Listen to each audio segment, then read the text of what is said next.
Welcome to week 7 of Beat the Line here on Pub Sports Radio, starring my good friend and capper, Rob Bebenek, in the house right now. Bebsy, how are you on this Tuesday evening? Well, Jimmy, we talked a little bit about how I feel about Sunday. So as it feels to be the norm, putting the pieces back together come Monday, Tuesday. But other than that, I'm doing okay. You're coming off a 6-6 week, down 0.61 units. You haven't found your stride this season. And I was going over the past seasons that I've worked with you, and you've never been in this territory. I've never seen you here, so I don't expect it to last very long. Last year, you got off to that unbelievable start. So it was a very, very, very different situation here. And I truly believe that you are going to dig deep and cash. I opened up the season so well and just keep falling apart the last few weeks. And then this past week, I feel like I bottomed out. I said I was going to make certain moves that I didn't pull the trigger on. I was afraid to pull the trigger on the Seahawks and the Titans. I just stayed off those spots instead of pulling the trigger. And so to make amends, I've already made 5 bets this week, and 4 of them I'm very confident in. And one, I'm starting to lose that confidence. We'll go over all of that here very soon. But I only had 1 bet after Tuesday's show last week, and it was the Bears, and that didn't work out well for me. I also had an expectation that the Rams would come in sloppy, and sure enough, it was 3-0. They were losing after the first quarter, and I was like, oh, I'm right. They're just going to come in and win a low-scoring game. Then they completely take over, put up 28 points second quarter, made me look bad. The Broncos fell apart. Thank God I only had them first half. Cincy, Detroit, under 46.5 was a casher, and I don't know why I reached for the Texans late. Very, very angry, but I'm not going to let it happen here. I'm ready to attack, just like I did the first 2 weeks. So I'm trying to get back there. And I poured myself a beverage, and I'm ready to get to work. Shout out to all the cappers in the chat. Thank you guys so much for joining us. With Tony Cobbs in the house, Chris McCann said the Bears seem a pretty live dog this week. Bucks on the road at Saints next week, and really the biggest game on their schedule and a big revenge spot. Very interesting looks. I can't wait to talk about that spot. There's Viper NB in the house. Birdie, it's Birdie's birthday today, Bebsy. Birdie's birthday. Happy birthday, Birdman. Yeah, he's a great guy and a great capper. I love getting the chance to work with Birdie. Happy birthday to Birdie and to Dutch Boy Fresh, both celebrating their birthday today. Great guys. JT's birthday. What a special birthday. What a special day for the show. Yeah. AB says, Jimmy, I can tell by your card today the palms are leaking. AB, I'm trying so hard not to think about the amount of money I've invested in the NHL card. I'm also trying so hard not to think about how Birdie said, watch how fast the Sharks come out tonight, and they're up 3-0 in the first period, and I'm on the Habs. Try not to think about any of those things and focus solely on football. And it's not easy. AB, it's not easy. There's Wolfie in the house as well. Okay, it's time to get to work. Thank you guys so much for joining us. We have a ton of work to do, and I'm very thankful that we get to do it with you guys here in the chat. Harold Williams coming off 5-3 Sunday. Nice work. Otter on the over. If the Bengals get to +7, it's a hammer spot. When they were at 6.5, I was like, how could it be at 6.5? And then I looked at the cash flow, and all the money was on the Ravens. And so I didn't move, and now it moved to 6. There's Clint, star of the Die Hard MMA podcast, said, thank God the Vikings finally got a win. They did. It wasn't easy. It wasn't easy. All right, let's get to work. Again, thank you guys so much. Brady says that sounds so condescending, Bebsy. No. That was genuine. Birdie. You're an absolute diamond. I love that you're here each week. You're a wonderful, wonderful fella, and I mean this from the bottom of my heart. Happy birthday, my man. You are a gem. Well, let's get to work, my friend. Let's get to work. We start on Thursday night, Thursday, October 21st. Broncos at Cleveland Browns, and this game is a mess. The Browns are a mess, and I didn't pull the trigger on the Broncos at +4, and today it was at 3.5. And I knew it was going to go down to 3, and I had to pull the trigger on the Denver Broncos. We're at FirstEnergy Stadium in Cleveland, Ohio. Let's take a look and see what we are dealing with from a market perspective first and foremost. The 3.5s are still on the board, although And it looks like they're going to stay on the board. Actually, no. The Browns plus 3.5 has moved to plus 108. So Broncos plus 3.5 minus 120. So I imagine when we wake up in the morning, it will be 3. That's what I imagine here. This total, I took a hard look at as well. But I don't know what to make of what we're going to get offensively from the Cleveland Browns, and we'll have to discuss that. This total opened up at 44. It's now down to 42. There are a couple 42.5s on the board. Wolfie says Browns just got to win. Yeah, they got to win. But are they capable of doing it? Morgan Spooner said, great work, swept my Sunday card with your help. Nice job, Morgan Spooner. And it's 4-0, San Jose, says Dennis Garcia. Jesus. Okay, and Dennis Garcia says, give me a 3, I'll take Cleveland. You know, I do understand that. Let's take a look at but a lot of things kind of have to fall into place for the Browns injury-wise. And we have 8,347 tickets in. 49% of the tickets, 34% of the cash on the Browns. So bigger bets coming in on the Broncos. Then you have 42% of tickets and 72% of cash on the over. Let's break this down further. We'll start with the Broncos coming off their third straight loss, 34-24 at home to the Raiders. They were down 31-10 going into the fourth quarter. It was just abysmal. It was ugly. Bridgewater, 35-49 for 334 yards, 3 TDs, 3 interceptions, and lost a fumble. He's dealing with a foot injury, so he's listed as questionable. Fangio said today, he said when they asked if Bridgewater would play Thursday, Fangio said, I think so. And Pat Shurmur, offense coordinator, when asked if he'd have to adjust his game plan if Bridgewater's mobility is affected, he said, my understanding is he'll be ready to go. Noah Fant caught 9 passes for 97 yards and a touchdown. Cortland Sutton, 8 catches for 94 yards and a touchdown. Javonte Williams ran 11 times for 53 yards. When I watched Javonte Williams and Melvin Gordon compete, I think Javonte Williams is the better running back. Gordon ran 10 times for 50 yards. So their offense is struggling. So you have Jerry Jeudy with an ankle injury, has an outside chance of playing this week. Fangio said yesterday that Jeudy has less than a 50% chance to suit up. So KJ Hamler done for the year. Tight end Albert Okwebunam pulled hamstring, still dealing with it. So those are 3 pieces that they thought they were going to, key pieces they thought they were going to use. Their defense couldn't get any pressure on Carr, 2 sacks, 4 hits. Von Miller said this. He said, I will play well in this game. I'm going to go off. I'll put the pressure on me. I'm going to have a great game. I'm going to play well, get a couple of sacks. And if I do that, then we will win. Pressure is on me to play well. I will play well. I don't know who the tackle is I'm going against, but I'm going to kill him. I don't know what to take of that. We haven't seen him and Chubb together. And this is the key point when I'm capping this Broncos team. And we'll start with the Broncos and hear what you have to say about Broncos. But this is the biggest factor to me in the Broncos.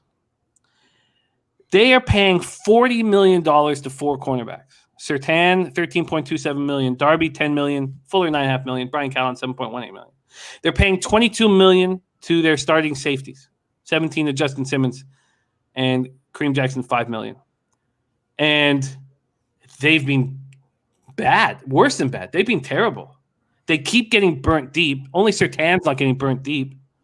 $70 million, 36% of their payroll, $20 million more than the next team on that list. And they just keep getting beat. They keep getting beat. In this 3-game losing streak, Denver's been beaten deep 17 pass plays of 20 or more yards in a 3-game losing streak. And they just look awful. They look terrible. And injuries keep mounting. Inside linebacker Alexander Johnson gone for the year for torn pectoral muscle. The same injury that Josie Jewell's out with. So Johnson was in the midst of his best season yet. A rookie inside linebacker Baron Browning is in concussion protocol. Talk to me about these Broncos. And my thought, Bebsie, before we get into the Browns, was that because the Browns aren't going to be able to scare you running the ball with both Chubb and Hunt out, then shouldn't this highly paid secondary be able to be in dime packages and nickel packages all day and stop the pass? Yeah, I mean, you would hope, but like you said, they haven't really been stepping up to the plate this year. And, it's nice for Von Miller to say that, but I don't know why he would. I mean, I guess I do. Like, he's a leader of this team. He's a vet. He's a former All-Pro. You have to try and inspire your team. I just feel like that puts a target on his back for people if he doesn't have a good game, which he hasn't really been. He's obviously not been the Von Miller of old lately. So if he comes out and has a terrible game, then he's just going to get destroyed for that. But I get what he's doing. It's a veteran leadership move. Put the attention on yourself. I guess I kind of like that he's doing it. I like Von Miller. I just think maybe have a great game. Say that in the locker room. Don't say that publicly. But yeah, and as to your point earlier, Javonte Williams, look, this is nothing new. I have been saying for years that I don't think much of Melvin Gordon. Melvin Gordon doesn't make people miss it. He doesn't break tackles. He can hit an open hole and gain yards that way, but that's it. He's never been an impressive running back to me.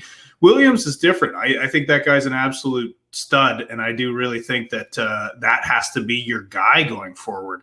And look, I know short week on the road is never a good spot, but this Cleveland Browns team is just decimated with injuries. And they need to get right. They need to get healthy. So nobody's being rushed back on a short week. Even though they desperately need a win here, dropping 2 in a row. They're in a very tough division, but they need to get that team healthy first and foremost. And I also think, Judy's not coming back either. That'd be silly. Again, short week. I know he's been off since week 1, but still, if you skip him this week, then you've got that extra prep for the next game. So this is walking wounded for both of these teams, way more so for Cleveland. Yes, way more. And by the way, Chris McCann, I don't have those numbers on the weather. I do not have 20-mile-per-hour winds. I do have that showers are supposed to stop 2 hours or an hour before the game and supposed to be good till 5 p.m. I have 8, 9, and 10-mile-per-hour winds. So I will check a couple different sites, but I can't find that, the big winds. And I was looking a lot at the weather over the last 2 days here because I was thinking about trying to get over this total, and I still am. So I want to discuss that as well. Let's talk a little bit more about the Browns coming in off a disappointing 37-14 loss at home to the Cardinals, who are missing their head coach and star linebacker due to COVID. Browns have lost 2 straight under Kevin Stefanski for the first time. Baker Mayfield, playing with a partially torn labrum in his non-throwing shoulder, 19-28, 234 yards, 2 TDs, 1 interception, lost 2 fumbles. He keeps saying that it pops in and out, and my right shoulder pops in and out. And when it pops out, and it'll pop out just on mundane activities, I lose all the strength in it for about 5 or 6 hours, and I sweat buckets. And he's saying that it's popping in and out, once or twice a game. I know it's not his throwing shoulder, but that's tough. That's tricky. Donovan Peoples-Jones caught 4 passes for 101 yards, 2 touchdowns. Odell Beckham caught 5 passes for 79 yards. No one else had more than 14 yards receiving. So with Chubb out of the lineup, Kareem Hunt goes 14 for 66. 14 carries, 66 yards. Then he's carried off the field in the fourth quarter. He's been placed on injured reserve. Their defense couldn't get pressure. They're just this. Let's just go one last time to the injury report here, just so I make sure that it's all completely covered. So here we go. Njoku limited. He's expected to play. Odell Beckham Jr. limited, expected to play. Baker Mayfield, left shoulder. I mean, it's just going to get worse as the year goes on. Yeah, every time he gets tackled, that's going to be a problem. Yeah, and I'm about to throw all these futures that I have on the Browns just out the window. Stefanski said Landry will try. They're going to try to have Landry available. They're going to try to have Landry available. Nwusa Koromoa is on injured reserve with an ankle injury, and Hunt's on injured reserve with an ankle injury. So the reason why I wanted to read this out is because these are the guys that were inactive, right? Kareem Hunt, Jedrick Willis, Malcolm Smith, linebacker, A.J. Green, cornerback, Jack Conklin, offensive tackle, J.C. Treader, center, Mac Wilson, linebacker, Malik Jackson, defensive tackle. And these guys are all listed as questionable. Jadeveon Clowney listed as questionable. Well, look, the 3 guys that you mentioned, I think, that are most important, obviously, and throw Chubb in here as well, but, Wills, Conklin, and Treader. the strength of this team is their offensive line and their running game. And you don't have your center, both your tackles, and both your running backs. So I don't know how you could possibly think Cleveland's going to do well in this game. Like, they just simply can't. Your quarterback's banged up. He's playing with, one arm, and he's a hit away from leaving the game. And then those incredibly important – everything Kevin Stefanski does offensively is predicated off the run. And without those 5 players, 5, it's not 1 or 2 guys. It's 5, arguably the 5 most important pieces of this rushing attack are not playing. So how does Cleveland move the ball? I just don't see it. I don't either. A shout out to Nick Sisson, says long time listener, but I think it's the first time I ever caught you live. Thank you. Appreciate all the work y'all put in. Thank you for joining us, Nick. Those kind of notes really do inspire me, and I love hearing them. Birdie, by the way, because Trusty's saying he's going to buy down to 2.5. Birdie says, if I bet the Broncos, I'm taking the money line. Don't buy down to 2.5. You lose so much positive EV. Don't buy it down. Just take the money line. Sharpie has been on our Sunday show 3 times. He's had a winning day all 3 times. He's ranked 2nd out of the 16 guests that Bebsie and I have had on our Sunday show. I don't have his record in front of me, but it's very, very good. And he says this. He says, I'm going back to the Well versus Browns. Last 2 games, big body wide receivers hit their yards props and TD props. Williams with LA and Hopkins with Arizona. Sutton will have a TD, and I'm on it. If no Judy, I'm going to take the yards as well. So that comes from our number 1 capper, or actually he's 0.02 units out of first place. So just a quick shout out to our guy Sharpie who's joining us here. I'd like to bring up his. I have so many spreadsheets for so many cappers that I can no longer keep them all up. I have to put them away every once in a while. So here, this is a Sharpie, by the way, on our show. Sharpie is 14 wins and 12 losses, which may not sound great until you hear that his average line is plus 120. He's up 3.43 units and ROI plus 13.19%, and has not had a losing day as a guest on our show. So shout out to Sharpie, and thank you for joining us. Well, I'm on the Broncos plus 3.5.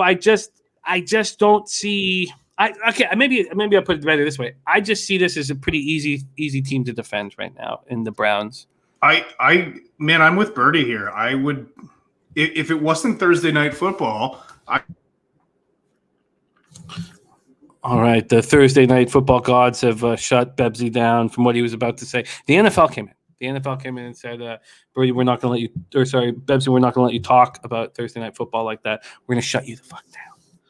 Okay, I think that if Bebsie does feel this way, that he should start betting Thursday Night Football. I think you should make a move on this spot. Bebsie, you're back in action. Here, you were about to say if this wasn't Thursday Night Football. I think I'd be taking Broncos money line here. Like I agree with Birdie. I just don't see how.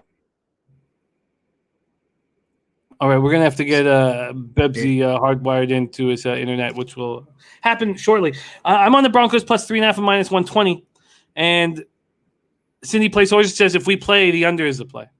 I get it. This will be 3 when we wake up in the morning. All right, that is the Thursday nighter. We got Bebsie back in action. I think we have Bebsie back in action. I'll let Jose make that call here. But there's your Thursday nighter. I'm on the Broncos plus 3.5 and minus 120. We move on to Sunday, 1 p.m. Eastern. Washington football team, 2-4, 1-1 on the road at the Green Bay Packers, 5-1, 2-0 at home. Lambeau Field in Green Bay, Wisconsin. Let's start with the market here and then move over to the cash flow. Here we go. Washington opening up as 10.5-point dogs. That's moved to 9.5, and it looks like it's dropping. This total is at 49. And there's my guy, Maxwell Smart, in the house. Thank you for joining us, Max. Max's NCAA basketball breakdowns are already on our channel, and we're so excited. Pop Sports is so excited to have Max as our NCAA basketball expert this year. So Washington comes in off a deflating 31-13 loss at home to the Chiefs in the game that saw them leading 13-10 at the half. And Washington has been terrible this year. And I guess it was the market. I think the Packers are a good football team. I don't think they're a great football team. And they're coming off an emotional game winning in Chicago. And I took Washington plus 9.5. Right now we have 7,540 tickets in. 38% of the tickets, 64% of the cash on the spread is on Washington. So big bets coming in. 9.5 points feels like enough points for me. We don't have the cash totals right now for the cash amounts for the total. We do know that 51% of the tickets are on the over. I don't know what the cash is on the over. Dennis Garcia took Washington plus 10. Viper MB says the total's gone under in 6 of Washington's last 7 games when playing on the road against Green Bay. Heineke was 24-39 for 182 yards, 1 touchdown, 1 interception, and it's not impossible that Fitzpatrick is under center, but I doubt it. I think we'd have him practicing for a while before he comes back because he elected not to have surgery, so I'm pretty sure Heineke is going to be in there.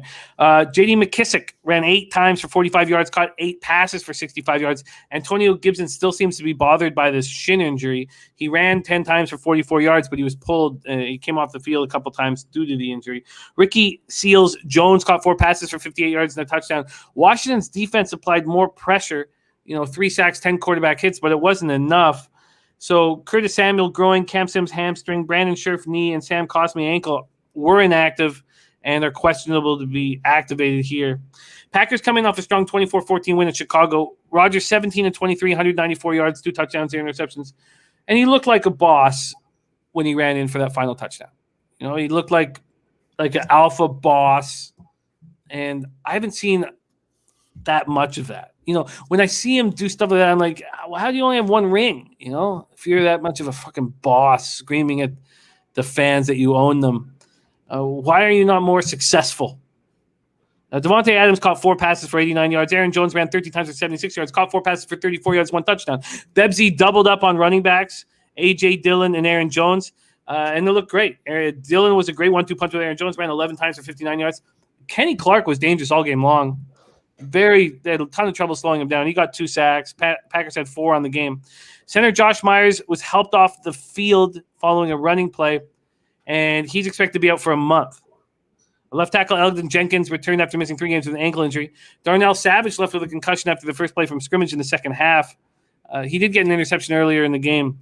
Cornerback Jair Alexander's out for the season. Kevin King remains questionable. I still think there's issues here with the injuries defensively, the injuries at cornerback, and this was something that Fields wasn't able to take advantage of. Heineke will fire at these guys, and I'm with Dennis here. I took the 9.5. Birdie says, doesn't seem like 2 years ago when the Pack go 13-3 and we all thought they were the worst 13-win team ever. This team has that feel. I can't bet this game because I don't know if Washington football team can score enough. Bebsy, take it away here. Washington, Green Bay. I like the way you're looking at this. I like the way Dennis is looking at this. I hate disagreeing with Birdie, especially on his birthday, but all right. Bebsy's back. Sorry, we lost you there for a sec, Bebsy. I don't know what the hell's going on. I'm wired in here. We should be good. Okay. You're back in action. So you said you don't want to disagree with Birdie on his birthday. I don't. I feel bad doing that on his birthday, but I do disagree with him here. I think Washington is capable of scoring on this Green Bay defense. Yes, Kenny Clark's been an absolute boss, but with Jair Alexander out for the season, Fields isn't taking advantage of that. But also, Matt Nagy has done a piss poor job doing anything for Fields right now. I do think that Washington will be able to exploit that a little bit better. And I just think this is too many points to give Green Bay. Look, I agree with Birdie in that it was a couple years ago we thought 13-3 they were the worst 13-3 team in football. Well, I think the Packers are probably the worst 5-1 team in football. I don't think they're a 5-1 football team. I think they've capitalized on good opportunities. Good teams win the games they're supposed to. They've done that. I just think this is too many points. This is too generous for Green Bay. I agree. I got 9.5 at -115, but that juice isn't there anymore. You can get 9.5 minus 110. You can get a 9.5 at minus 104. Sorry, no, that's not true. That's a little bit worse than that. That's minus 9.5. Let me see what you get right now here with the best line I can give you. If you want to pull the trigger on this, I can get you at Pinnacle right now. The Washington football team at minus 106. Yeah, I'm gonna tail you and Dennis on this play. Good on Dennis for getting the 10, but yeah, again, it's just too many points for Green Bay right now. Look, I love this Green Bay rushing attack. Obviously, you love Aaron Rodgers, but they're susceptible on defense, and they're not blowing me away in these wins. I like it. We're both on Washington football team. There's our guy, Arthur Mead Jr. in the chat. Thank you for joining us, Arthur. We love you, my man. Let's move on to the next spot on the card, 1 p.m. Eastern. Kansas City Chiefs 3-3, 2-1 on the road at Tennessee Titans 4-2, 2-1 at home, Nissan Stadium in Nashville, Tennessee. We will start with the cash flow here, or the market. Kansas City opening up as 4.5-point favorites at minus 105. It's 5.5 at the other books. The dodgy books have even moved it to 6. So it's 4.5 at Pinnacle, but it's moved 13 cents. So it's 4.5 at minus 118. This total sitting here at 49 was initially juiced to the over, now juiced to the under. From a cash flow perspective, 5,081 tickets here. And they say with 85% confidence, the Titans will go down to 5. So the Chiefs will go down from 5.5 to 5. And we're seeing that right now. 38% of tickets are on the Titans, 57% of cash on the Titans. So big bets coming in on the Titans. And then 76% of tickets are on the over. So we'll start with these Chiefs. Ray Charles says, I like the over. Chiefs coming off a big 31-13 win at Washington, down 13-10 at the half. Mahomes had already thrown 2 interceptions, throwing 8 picks on the season. Kansas City's now committed an NFL worst 14 turnovers this year. But he turned it around in the second half. Chiefs outscored Washington 21-0. He goes 32 of 47 for 397 yards, 2 TDs, 2 interceptions. Kelsey looks strong, 8 catches, 99 yards. Tyreek Hill, 9 catches, 76 yards, 1 touchdown. Darrell Williams looked good in replacing Clyde Edwards-Helaire. Chris Jones and Travarius Ward, both inactive, both listed as questionable to go this week. But the Chiefs' defense that we've talked despairingly about held an opponent under 29 points for the first time this season. They forced a fumble, picked off Heineke. Washington finished with just 276 yards of offense and its lowest point total of the season.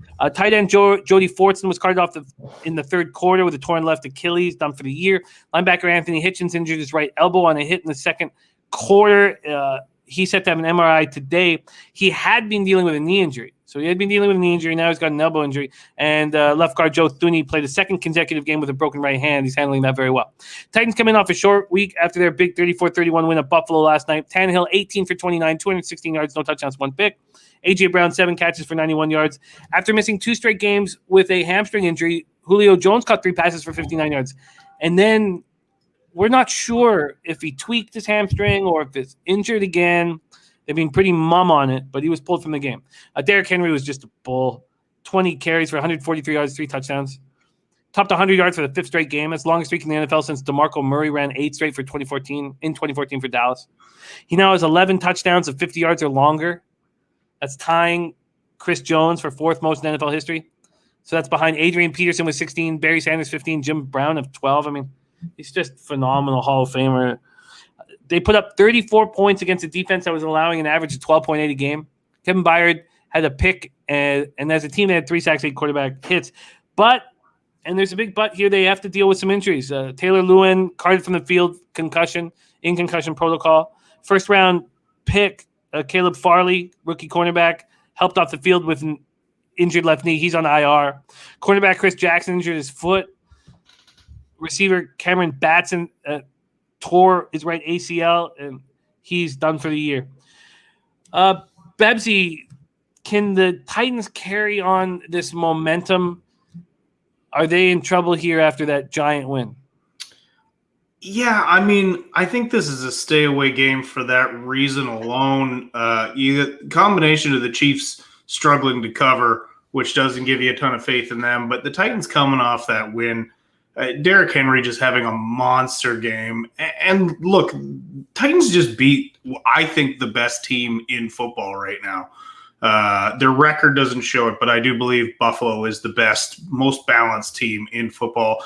And look, they gambled at the end of that game. That could have gone very differently. It could have been just as easily been a Buffalo win. So I just think coming off an emotional game like that, Derrick Henry has a monster game. If Julio is injured again, that hurts. But, having A.J. Brown back is big. I can't back them after a big win like that as much as I want to. And I understand why this line is moving down. It should. I think it was too much to give the Chiefs out the gates. A bit of recency bias there, coming back and beating up on Washington in the second half does not put you back in the conversation as one of the best teams in football. The Chiefs got a lot of things to clean up. I can't have a ton of faith in Tennessee coming off that big Monday nighter. Very interesting stuff coming from the chat as well. Brady says, KC getting their D injuries back for this one? They need them. Chris Jones and Travarius Ward, they're still questionable at this point. We don't know. He says, I want to take KC, but I don't think I can. But that was a huge win for the Titans. Should be a really bad spot for them. Trusty says, season-writing win for KC. We'd love to say a season-defining win, Tennessee. This is a letdown spot for the Titans for me. Whack Prescott says Scamahill takes the L. And Viper says Henry can't be stopped. Mike Maloney says all day on KC Titans.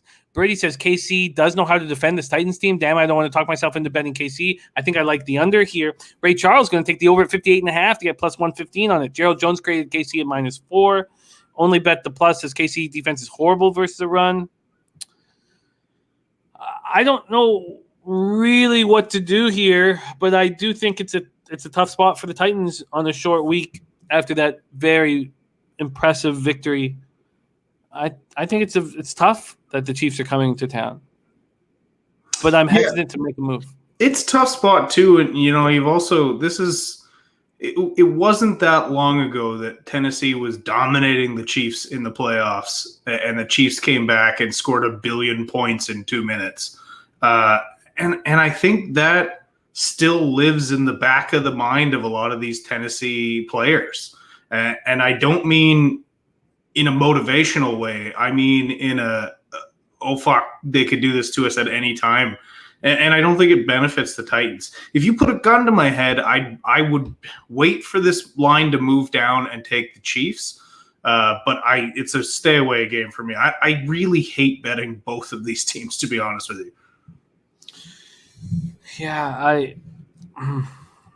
I'd be very curious to see what this market ends up doing. Again, we have 38% of tickets, 57% of cash on the spread on the Titans, and 76% of tickets on the over at this point. Okay, so no move from either Bebsie or I here on Chiefs Titans. Also, I would guess Mahomes has a very good day. Hill has been down. Kelsey seems due for a monster. Arthur Meade Jr. like in Kansas City first half. AB's on Tennessee team total over 25.5. And Al Cervix using a Broncos Titan teaser. And we move on. Ray Charles saying this is a big game for both teams. There will be points, bad defenses. Next up for us is Falcons Dolphins. Falcons Dolphins 1 p.m. Eastern. Falcons 2-3, 1-1 on the road. Dolphins 1-5, 0-2 at home. Hard Rock Stadium in Miami Gardens, Florida. Falcons come in fresh off their bye week. Dolphins come in from UK. All the other teams coming in from the UK take a bye week. The Dolphins aren't taking the bye week here. It's very strange. So Birdie is bullish on the Falcons.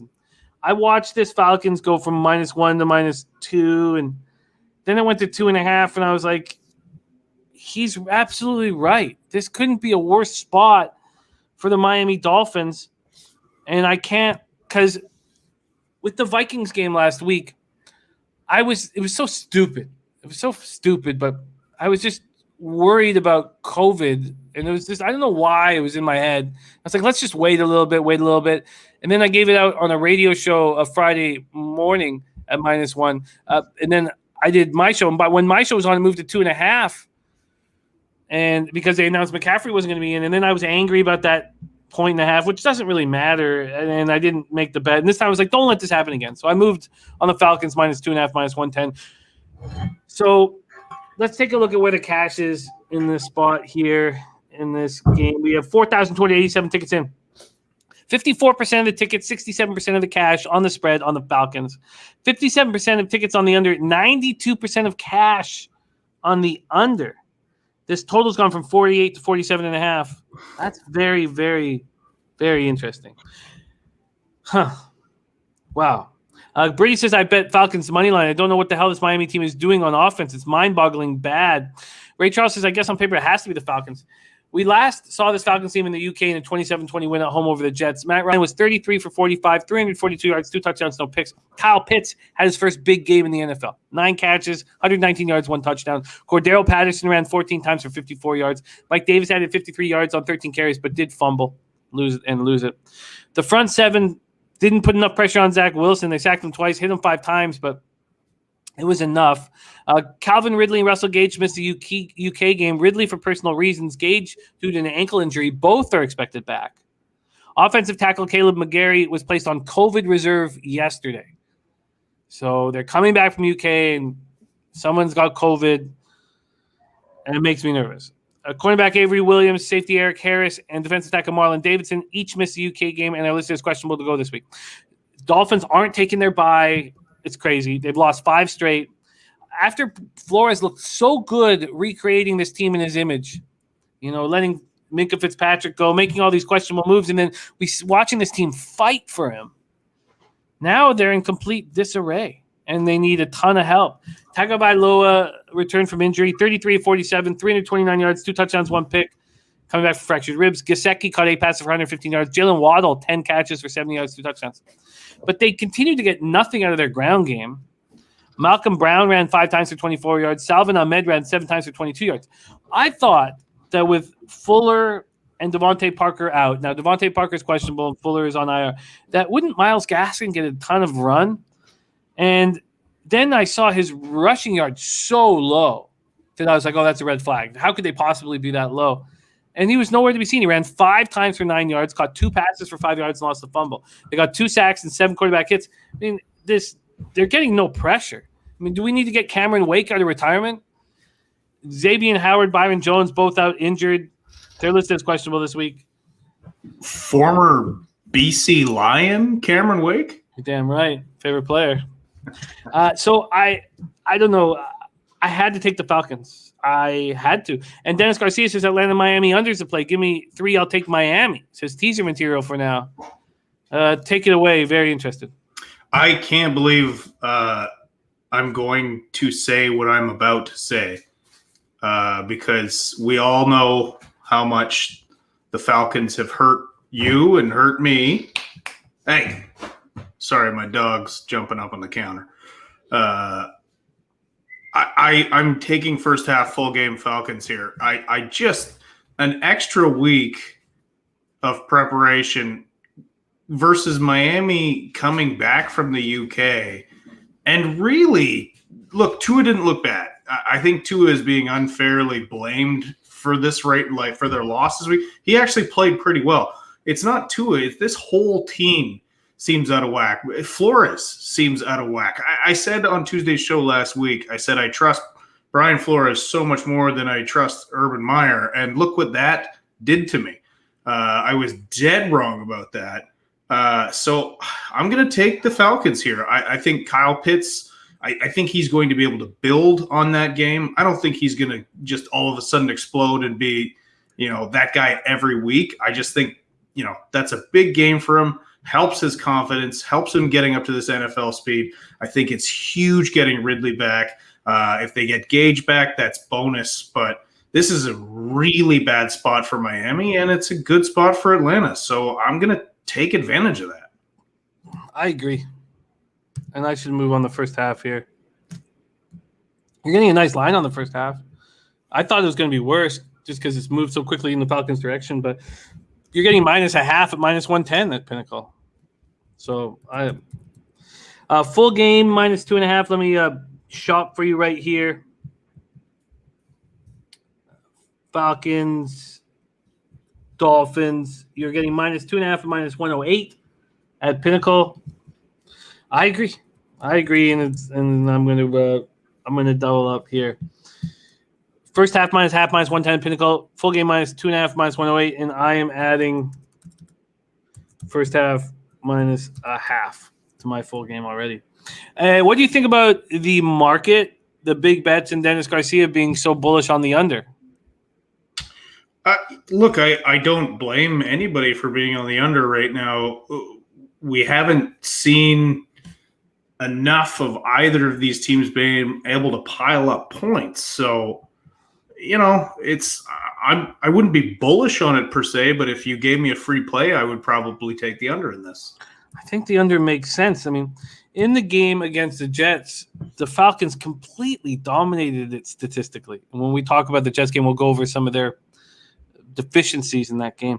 They completely dominated it, and they still just put up 27 points. So fresh off their bye week, a lot of time to prep and prepare. And you do, as bad as Tagovailoa has looked at times, you still want to keep him off the field. So Hoop says, now I go under live pace with slow down second half.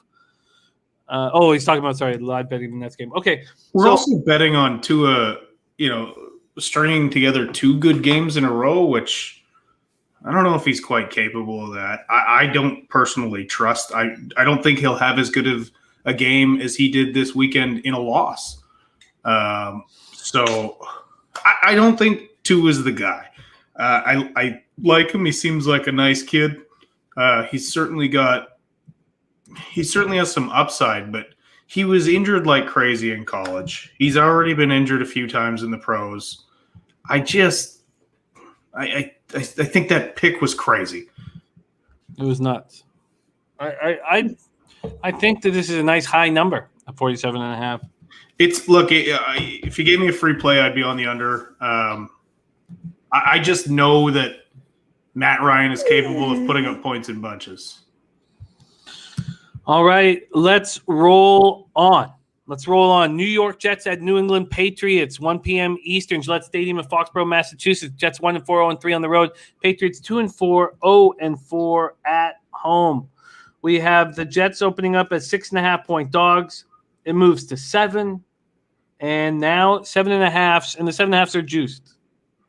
They are juiced. So, 7 plus 7.5 -120 or -125. So, not quite there at 7.5 yet, but some books are putting that first and foremost. 6,960 tickets in. 83% of the tickets, 98% of the cash on the Patriots. 59% of tickets, 94% of cash on the over. This total, let me move over there quickly. This total is at opening at 43, and now we see 42.5s on the board. Jets come in fresh off their bye week for Robert Saleh. We last saw them in the UK in a 27-20 loss to the Falcons. Zach Wilson goes 19-32 for 192 yards, no touchdowns, 1 pick. Corey Davis led the receivers with 4 catches for 45 yards. Michael Carter led the running backs with 10 carries for 38 yards. The defense got 0 sacks, but they did manage 9 quarterback hits, and they did apply pressure. But there are a lot of problems. So let's start talking about these problems for the Jets. They have scored 0 points in the first quarter of the season. 0. They have 79 total yards in the first quarter of the season. So Saleh, defensive-minded coach, has to, with the offensive coordinator, figure out some plan to fix that. Through 2 quarters, the Jets have 13 points and have got 420 yards in the first 2 quarters. Their opponents have 75 points and 1,031 yards. I mean, that's just horrible. Wilson, 4 touchdown passes, 9 picks. The O-line has become quite a bit better in the last couple weeks. So it feels like when Becton got hurt, they just couldn't function, and now they're starting to. So Wilson was sacked 15 times in the first 3 games. He's been sacked just 3 times in 2 games since. The running game is atrocious. So we just talked about Michael Carter leading with 10 carries for 38 yards. They get 3.6 yards per carry. That's only better than 2 teams. the Texans and the Raiders. Jared Davis and Marcus May, linebacker and safety, both sidelined with ankle injuries, are progressing. And Sadler says it's looking promising for both to be ready to play at New England. These are two big pieces to the defense. And Mekhi Becton's still a few weeks away. Patriots coming off 35-29 home overtime loss to the Cowboys. Mac Jones 15-21 for 229 yards, 2 touchdowns, and a very costly interception. That was returned for a touchdown, and he lost a fumble. So they're clinging to the 21-20 lead. Trayvon Diggs intercepted Mac Jones, returned it to the house. And Mac Jones bounced back. Really bounced back. Next play, 75-yard touchdown strike to Kendrick Bourne. That was impressive that he had the heart and wherewithal to step up and bounce back, but it was an ugly play, and there's too many of them from him. Juwan Bentley was all over the field with 13 tackles, but he hurt his ribs. So he's listed as questionable this week. By the way, Damian Harris also was great. 18 carries for 101 yards, 1 touchdown. So the Patriots came in allowing 19.2 points per game, and they were holding Prescott down, especially in the first half, but the pass rush couldn't get going, and Prescott ends up throwing for 445 yards. They got 0 sacks. They hit him just 4 times. And Dallas hadn't won in New England since 1987. Safety Adrian Phillips left in the first quarter with a foot injury. He's not on the injury report, so should be good to go. Cornerback Jonathan Jones left in the first quarter with a rib injury. He's also not on the injury report. Linebackers Christian Barmore, shoulder, and Chase Vinovich, hamstring, both sidelined in the third quarter. Barmore listed as questionable, Vinovich on the IR. Sean Wade, cornerback, running back J.J. Taylor, and guard Shaq Mason were all inactive, listed as questionable to go this week. Do you agree with this market move towards the Patriots? Would you take them over 7 to handle their business? I don't know if I'd want. I don't know. You know what? I think so. Just Bill Belichick's record against rookie quarterbacks alone tells me that they should roll in this one, even though the Jets have some extra rest. I just. Look, I like the way New England is playing right now. They're losing to good football teams, and the Jets are still the Jets. The Jets, look, there's some promising pieces there, but I think Bill Belichick is going to be all over Zach Wilson, and it's going to be a real tough, long day for the Jets. I feel like I got to jump on it too here. I like the way Mac Jones is playing. Mac Jones, and he's being criticized by some people because he's not putting the ball down the field. Well, he's not being asked to. He's doing what he has to do. And, yeah, they lost to the Cowboys, but a lot of good teams have lost to the Cowboys so far. Cowboys are looking hot, and it still took overtime to do it. So you want to pull the trigger here? I think so. Am I crazy? Am I crazy to take this line right now? I know it's a rookie quarterback going against a rookie quarterback. I just think the Jets are a 1-4 football team, and the New England Patriots are playing better than a 2-4 team. Well, you better get this Patriots -7 and -110 now, because it looks like 7.5 will be on the board within 48 hours. I think I'm going to do it. All right. Patriots -7 for Bebsie. So now you were a big Saleh guy when he was at 49ers D coordinator. You don't think that with possibly May and Davis coming back that he'll have this team ready to fire off the bye? I like Robert Saleh a lot, and I do think he's a solid D coordinator. One of my biggest beefs with him was always making in-game adjustments. He was always slow to do it if he did it. Bill Belichick is the master of in-game adjustments. There's never been a coach that I've seen that comes out in the second half with a completely different game plan the way he does. Saleh isn't that guy. He's not going to be. And also, as good as Saleh was as a defensive coordinator in San Francisco, and I did like him, but look at the personnel he had to play with versus what he has now. Very, very big difference in that. And as much as I like him, I think he is a good coach. There's only so much you can do. These guys still have to execute. And, he's getting some pieces back, but he's still missing some of those important pieces. Very interesting notes here from the chat. I'm going to read out 3 of them. AB says a month ago, New England held New York Jets to 6 points. Not much has changed since then. Burgundy Bet says Patriots won by 20 in New York. Patriots look better. Jets look the same. This game in New England. Now, come on, fellas. So those are 2 spots backing you. And then here's Dennis Garcia. He says New England almost beat Tampa in a big game. And then we're flat as can be against Houston. Then almost beat Dallas in an overtime game. And now get the Jets off a bye. A Jet team they already destroyed. I don't trust New England bringing its best. And lost Bebsie there for a second. No, I'm still here, Jimmy. I'm just fixing what my dog wrecked. No worries. All good. I'll keep going. So Bebsie's on the Patriots -7. And if I had a free play right now, I would take the Jets with the hook. I don't. This is such a big game, such a huge game for the Jets. And is it for the Patriots? I don't. I'm certainly not going to bet the Jets right now. And I would like to know that both May and Davis are back. What I'm betting here is Bill Belichick versus a rookie quarterback more than anything. And frankly, a rookie head coach, as much as I like Salah. But I'm betting on Bill Belichick and his sterling record against rookie quarterbacks. I understand. Okay. I think Zach Wilson might be seeing ghosts. Yeah, I get it. Hold on. Timeout, Bebsie. Hold on. No, Jose, I know you're a Jets homer, and it's going to be some BS here. Hold on. So let me defend my guy for a second. You should. You're slandering my man here.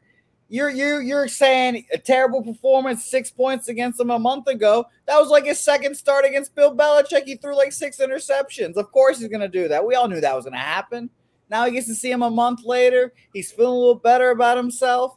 I think they cover, Jimmy. I'm pretty confident they cover a 7. This is going to be a close ball game. It's going to be a game. Jets might win outright, Bebsy. Well, why don't you take Jets money line? Okay, you know what, Bebsy, tie my arms behind my back. I'll do it. I'll fucking do it. Why not? Well, also, Jose, you have 3 shows left this week. If you want to make this an official say, hey, play, we'll be all ears. Well, Bebsy, you better tune in Friday the 22nd because, well, I might not be on that show because Game 6, but you better tune in that day because that might be my play of the day. Who knows? Here's the thing, Jose, is I'm a non-biased viewer of the Jets. Why are you calling me biased, Bebsy? What are you talking about? I know you're a Jets guy, and it's really hard to not just accept that your team's still not very good. You're headed in the right direction. Of course, Bebsy, but here's the thing. Zach Wilson legitimately cannot play worse than he did a month ago. Yeah, but he can play just as bad. Well, I don't think he can, Bebsy. I think he threw like 4 interceptions that day. If you want to roll a Jets team total under, I would fully endorse that if it's like a 14.5 or whatever that is. This is an under game. This is going to be like a 17-14 Patriots win to get their stride back, and Nick Foles going to jab me right in the fucking throat with a pencil, as Jimmy would say. So under, and Jets are going to keep this game close and maybe fucking outright win. Who knows? What What is the Jets team total under? I'll pull it up right now, and you know me, Jose. It's a sharpened chopstick. I don't stab anybody with a pencil. I'm a gentleman, warrior. Let's give you this here. This team total. Is this going to be my official play for this show now? What is this? No. You save it for us. Save it for us. Save it for betting with the bag. But it's Jets team total sitting at 16.5. Even either side, -115. Oh, 16. Come on. That's I said 14.5 earlier, and that should be bet. Come on. Are you betting it? Tune into Betting with the Bag and find out. Damn it. There he goes. Okay, so we have Bebsy sitting here on the Patriots -7.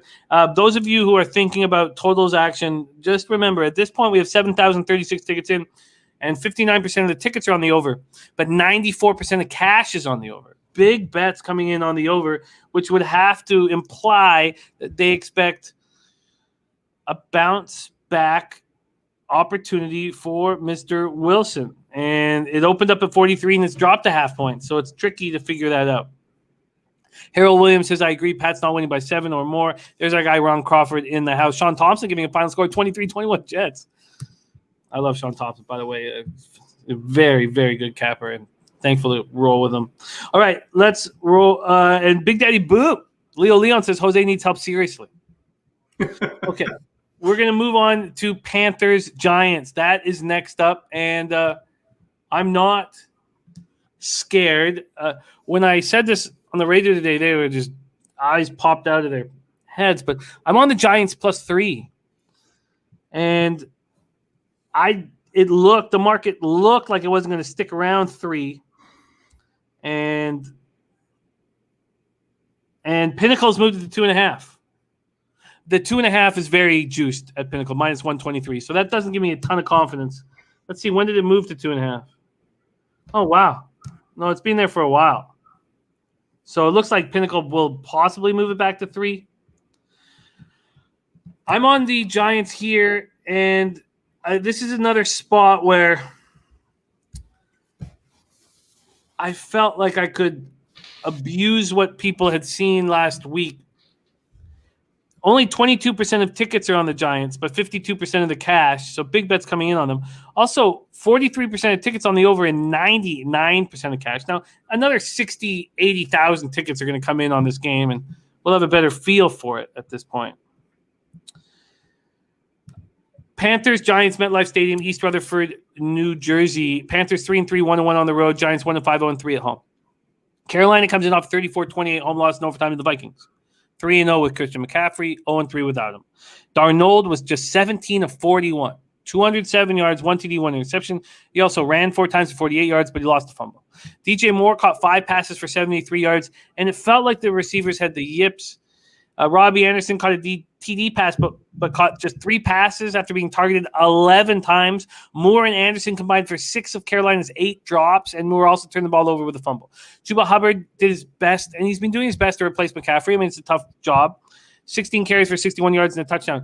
Keith Taylor, man, all over the field. 10 tackles, 3 passes deflected. They couldn't apply pressure on Cousins. 0 sacks and just 3 quarterback hits, and I know the Giants' offensive line is ailing. Andrew Thomas was just placed on IR, and Brendan Bredesen inactive, listed as questionable. But when the Panthers were applying all this pressure, I didn't quite understand how they were able to do it. I didn't feel like that front seven was that dynamic and scary. And now they're not. Now they're looking more like the way I expected them. This defense allowed the Vikings to put up 571 yards. Now, Stephon Gilmore expected to practice this week. He could be back in the lineup. Dennis Garcia says New York Giants +3 might be my biggest play of the week. Wrong team favored. God, I like to see that. Dennis Trusty said check the Giants team total money coming in. Maybe that could be a look. Dennis Garcia says, I mean, you always have to think about it because it's the Giants, but how on earth is Carolina -3 on the road? The real Jolly Roger says Giants are trash. Sean Thompson says Panthers still much better team with or without McCaffrey. They should come focused. We got Alex Ramirez in the house. Thank you for joining us. So, C.J. Henderson, cornerback, linebacker Shaq Thompson, and linebacker Kamal Martin, all inactive. This is questionable this week. The Giants are coming off an embarrassment. 38-11 loss at home to the Rams. Everybody could lose their jobs here. The whole coaching staff, Daniel Jones. If they get beaten here at home, if they get beaten badly at home, I mean, all bets are off. Someone's getting fired. Daniel Jones looked awful coming back from the concussion. 29-51, 242 yards, no touchdowns, fumbled twice, losing one of them. Sterling Shepard returned and was a weapon, catching 10 passes for 76 yards. Now, Kadarius Toney hurt his ankle on the first series, and he's doubtful to play this week. And look, the injuries to wide receiver are piling up, and we'll go over them here shortly. But they only get 261 yards of offense, and most of it came late. It was ugly. Saquon Barkley is missed. Devontae Booker replaced and ran 12 times for 41 yards. Slayton Golladay inactive. List is questionable this week. C.J. Board carted off the field, another wide receiver. Broken arm now in IR. They couldn't get pressure on Stafford. Sacked him twice, hit him 4 times. But for me, taking a team like the Giants to bounce back here when clearly sharp money's on them was easy. We'll see if it blows up in my face. But and then when I mentioned it on Rob Mike Richards show, their eyes popped out of their head. I don't know how you could do that. But for me, I find this was not a difficult bet to make. I did think it was going to end up at 2.5. I think money will keep coming in on the Giants, personally. And I think the Giants can stay within the field goal against this Panthers squad. Bebsie, take it away, Panthers Giants. Look, I understand your look. I guess it makes sense to a degree. I just couldn't do it myself. I couldn't back this Giants team because at the end of the day, I just think the Panthers are a better football team. And look, I don't want to dwell on the past too much, but the Giants were down, 28-3 at the half, and I didn't get my fucking first quarter cover. Last week was so frustrating. That Pollard being 2 yards shy of his hitting, that's a huge swing. Those two bets, and then the Zeke bet was only – I came so close to having a monster, and these fucking Giants up 3 at the first quarter. I just don't think this Giants team is very good. I still think they don't like Joe Judge for the shit he pulled in the summer, having him run laps for hours because they had a brawl and Daniel Jones was at the bottom of it. I think Daniel Jones might still be hurt from that brawl. This guy started out looking questionable. He has not gone up or down. He has been the exact same. He's always a liability to give the football away. I can't lay – I'm not saying it's impossible. I'm not saying it's outrageous that they win. But I just can't lay money. I can't put money in Daniel Jones's hands because he's going to fucking fumble it away is what he's going to do. I still think even without Christian McCaffrey, this team is decent. Losing to the Vikings – it was a tight game. And the Vikings are a decent football team with an excellent offense. The Giants are not a team with an excellent offense. They're a team with a very suspect offense. Their defense has got some pieces and they play all right at times, but this, even on the road, even though the Carolina Panthers have dropped 3 in a row, I still think, for me, I'm not going to bet it, but that would be my play. I just can't. I can't support your choice on this one, Jimmy. I'm not going to bet against you, but I don't have the stones to do that. I will love to revisit this if you hit it because I think that'll be a clairvoyant look. I just don't see it myself. What the hell's going on with Evan Ingram? Is he a bust? Is he a bum? He's the Daniel Jones of tight ends. Rookie season, he showed flashes of being great, and then he fucks things up all the time. He drops easy passes. He makes magnificent catches. You know who used to do that? You remember our boy Brandon Lloyd from back in the day? Brandon Lloyd, his highlight reel, you'd think he was the greatest receiver of all time, but if you watched a full game of him, you'd see him drop easy shit and look dumb. That's Evan Ingram. Evan Ingram, he's got so much talent, and yet he does not deliver time and again. I thought that he was going to become a major player here with the injuries at wide receiver. And we'll see a lot of people against this spot, and we'll see. This wasn't a hard bet for me to make either. Look, I get the logic behind the look. I obviously I want you to hit it, Jimmy, but I can't endorse backing Daniel Jones ever. Yeah, Morgan Spooner says, I love the Giants, but they're not worth your money. And Big Joe Bet says, don't bet a sinking ship. Don't bet a sinking ship. Here, very, very quickly, I know we got to move on, but what is your expectation of Daniel Jones's career? Is he a starting quarterback in 5 years in the NFL? Absolutely not. Is he a starting quarterback in 3 years? Absolutely not. Is he a starting quarterback next year? Maybe. Wow. That's wild. He doesn't – he's running out of time to take the steps he should have taken 2 years ago. Ron Like Crawford some says, people will wait for a guy to develop, and you can put a guy like that in a system that protects him. But I just don't. I don't see him improving on the things that he's bad at, and that tells me he won't. He's been around long enough to clean that up. okay. That was fun breakdown, fun game to talk about, and we will see. By the way, Ron Crawford saying make a move on the under. The under is the spot. It opened up at 44. It's now at 43.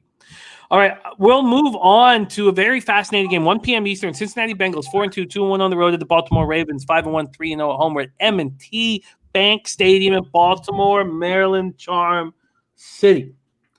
We start with the market here in this game. The Ravens open up at 6.5, and it's sixes now everywhere. And all the early money came in on the Ravens. And this was hard for me to understand because I wanted to bet the Bengals immediately. But seeing all the money on the Ravens just, made me pause. The Ravens are playing good football.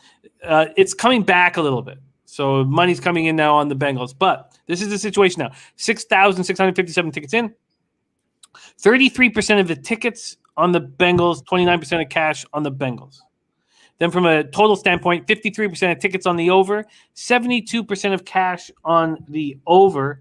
That over sitting at 46.5, opened at 47.5. Most books are still hanging 47. Interesting. Very, very interesting. Bengals come in off a dominating 34-11 win at Detroit. Joe Burrow was in complete control. 19-29, 273 yards, 3 touchdowns, 1 pick. Jamar Chase, 4 passes for 97 yards. Just a real deep threat, legitimate deep threat.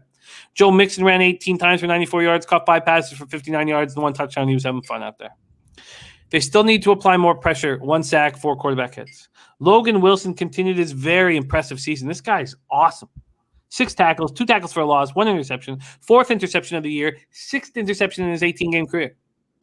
Now, Jackson Carman returned from the COVID-19 list, but he left the game in the third quarter, wasn't feeling well. Samaje Perine was not activated from the COVID-19 list, but this is a very healthy group at this point in the season. Ravens coming off a thorough dismantling of a good Charger squad, 34-6 at home for their 5th straight win. Lamar Jackson, 19-27 for 167 yards, 1 touchdown, 2 picks. Mark Andrews caught 5 passes for 68 yards. Rashad Bateman made his NFL debut, first-round draft pick after missing the season, beginning of the season with growing problems. Targeted 6 times, caught 4 passes for 29 yards. Devonta Freeman, Latavius Murray, and Le'Veon Bell each had at least 8 carries in a touchdown. This is impressive. As a team, they ran for 187 yards and 38 carries, but Latavius Murray left in the third quarter with an ankle injury, and he's listed as questionable. Also, center Bradley Bozeman left with a back injury on the first drive of the second half. He's listed as questionable. And Ronnie Stanley undergo ankle surgery. He's done for the year. Chargers didn't get a point on their first 5 drives against this Ravens defense. Held under 16 points for the only second time since drafting Herbert. This secondary deflected 7 passes, picked off Herbert once. Baltimore held the ball for over 38 minutes. It was domination. And should they be this big of a favorite at home against the Bengals, Bebsie? I want to take the Bengals here, but it's still, and I've said this a couple times about the Bengals already this year. This is a team that is learning to be good right now. They're not there yet. They have Burrow is such a tremendous young talent. Jamar Chase is having a phenomenal rookie season already. Look, on the other side of the ball, you got an experienced coach. You got a team that the core of that team has been together for a long time.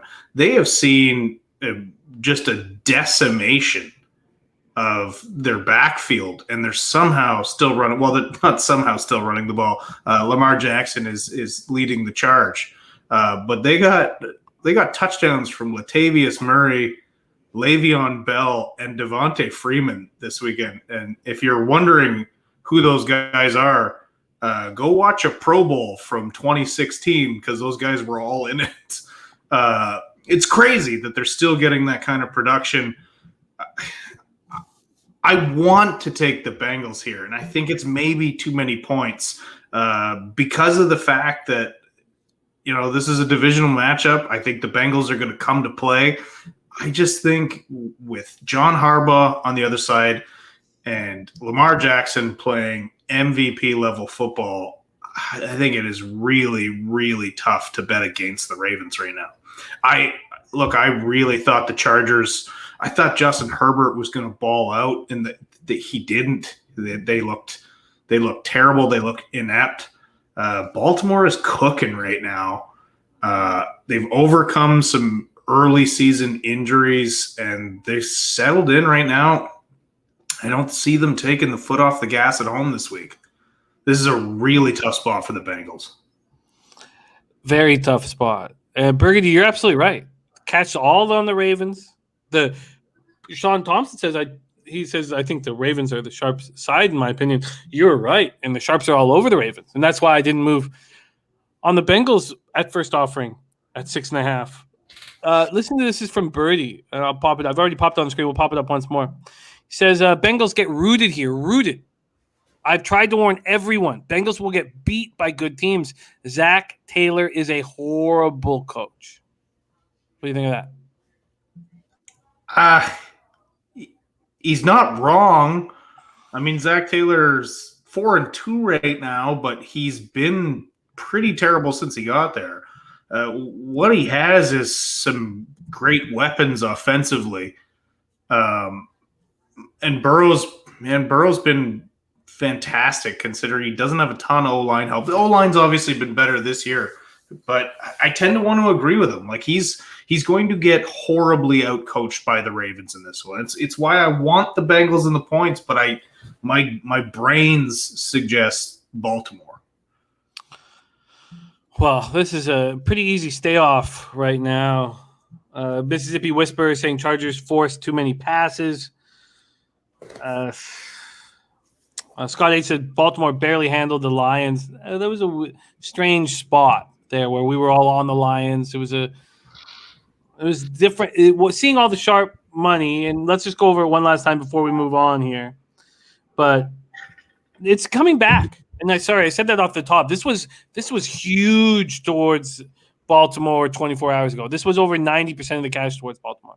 So all the early professional money came in on Baltimore.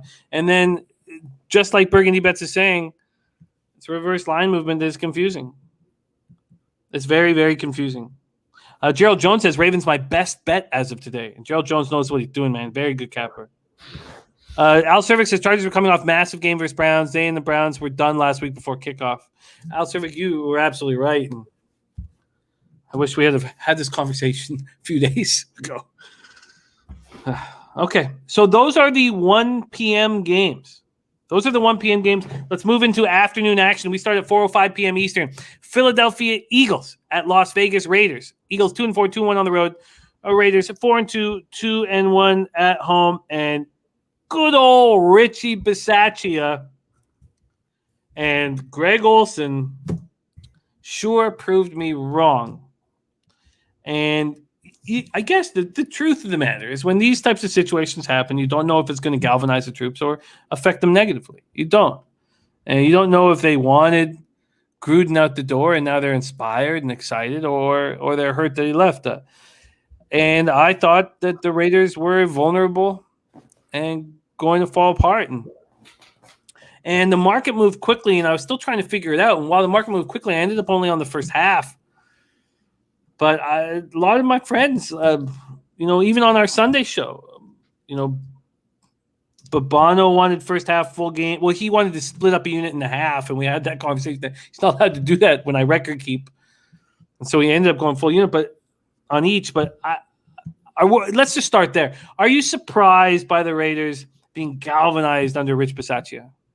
No, I'm not. And I said on last week's show, I said I wanted to see it first.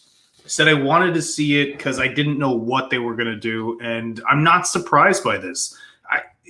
Never mind. Look, you saw how quickly I reacted to what would happen to the Raiders after Gruden made those comments. I also wonder if there wasn't a bit of dissent before that. I mean, we've been talking for a while about how John Gruden the game has passed him by. you take 10 years off of coaching and you jump back in on $100 million contract from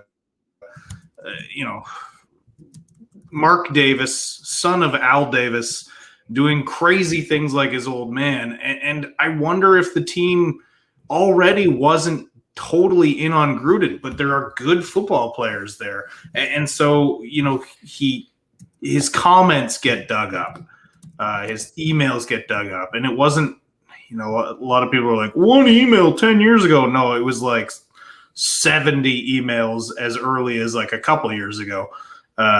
So I'm not surprised by it. I said on last week's show, I wanted to see it happen before I bet on the Raiders again.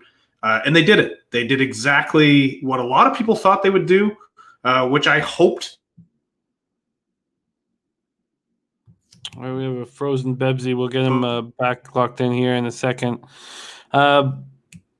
Okay, so Birdie says, Dennis, don't you think this is a letdown spot for the Raiders? How are they going to match that emotion this week? Dennis Garcia on the Raiders -3. And Dennis Garcia will often whisper into his lover's ear that the autumn wind is a pirate, and you have to connect not that I'm the lover that he whispers in, but you have to connect those dots where it is. And it usually means he's betting the Raiders. Eagles are on extra rest and preparations after their 28-22 loss at home to the Buccaneers on Thursday night. Jalen Hurts did not look good. He did not look good against a Buccaneers secondary that was dealing with injuries everywhere.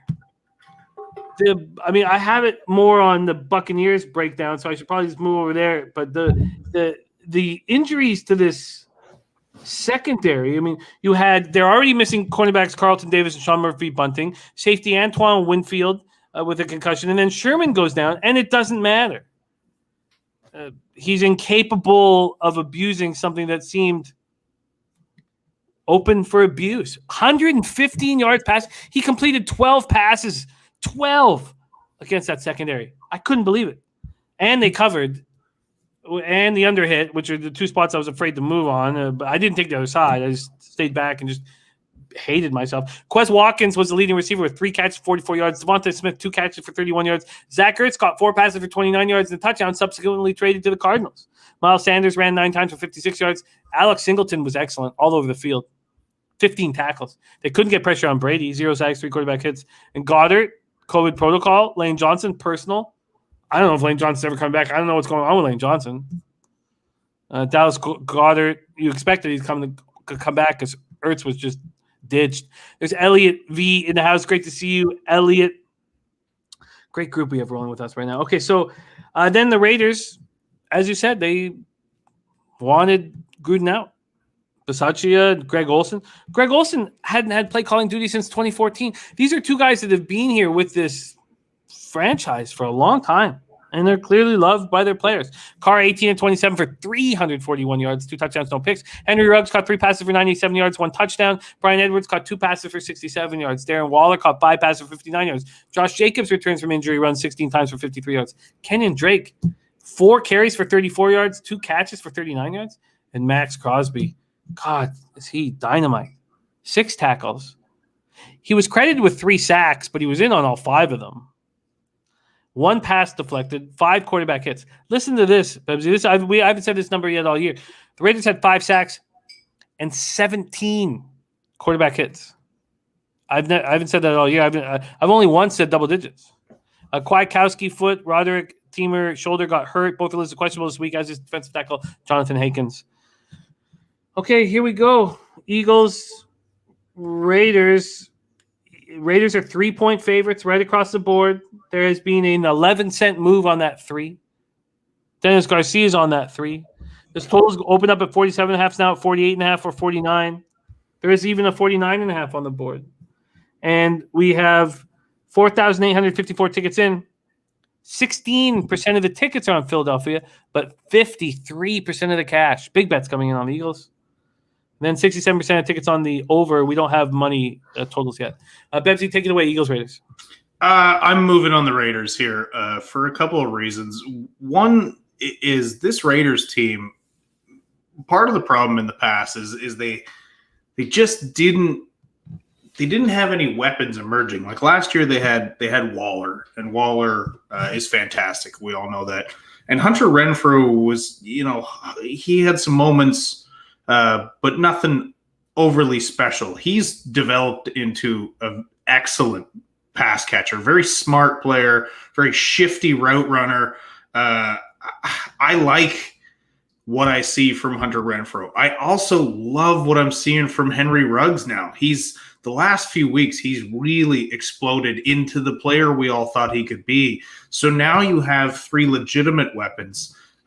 Kenyon Drake having a very nice game. I wish Josh Jacobs could get to 100% because he's exceptional when he is that, but it just seems like he's always dealing with some kind of nagging injury. But I just don't see how Philadelphia matches that, especially with guys like Brandon Graham out, Brandon Brooks out, Lane Johnson out. It's a really tough spot for the Eagles to go into Las Vegas. And look, this team's playing inspired. Like you said, they're rallying behind their new coach. I think they do it again at home, and I think they smash the Eagles this week. Interesting. And the other thing, too, is they have playmakers on defense, which they haven't had for a while. You mentioned Max Crosby, but if you watch the Raiders games, a guy who sticks out so much is Jonathan Abram. Jonathan Abram is all over the field. He had a big INT last week, but he plays hard. He smacks people in the mouth. As soon as you start getting playmakers at different levels, all of a sudden that defense really starts to click. It's, a lot of the times you have a star here and a star there, but you really need to put them in different levels, and then they start just taking advantage of teams. And like you said, if Hurts can't take advantage of a decimated Buccaneers secondary, I don't think it's going to be able to do it this week either.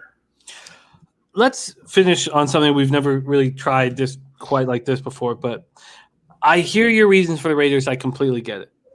Can you give me a argument for the other side when we see that 16% of tickets are on Philadelphia, 53% of cash, which means some big bets have come in on the Eagles? What would be your argument that the Eagles can come in and take care of the Raiders here?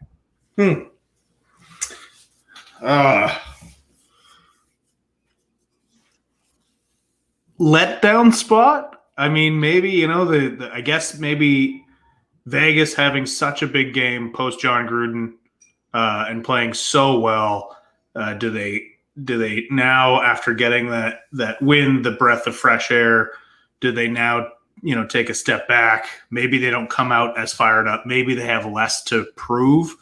There's my best shot at a reason why. And listen, Jalen Hurts, he's still a rookie. He still hasn't played a full NFL season. And he makes rookie mistakes at times.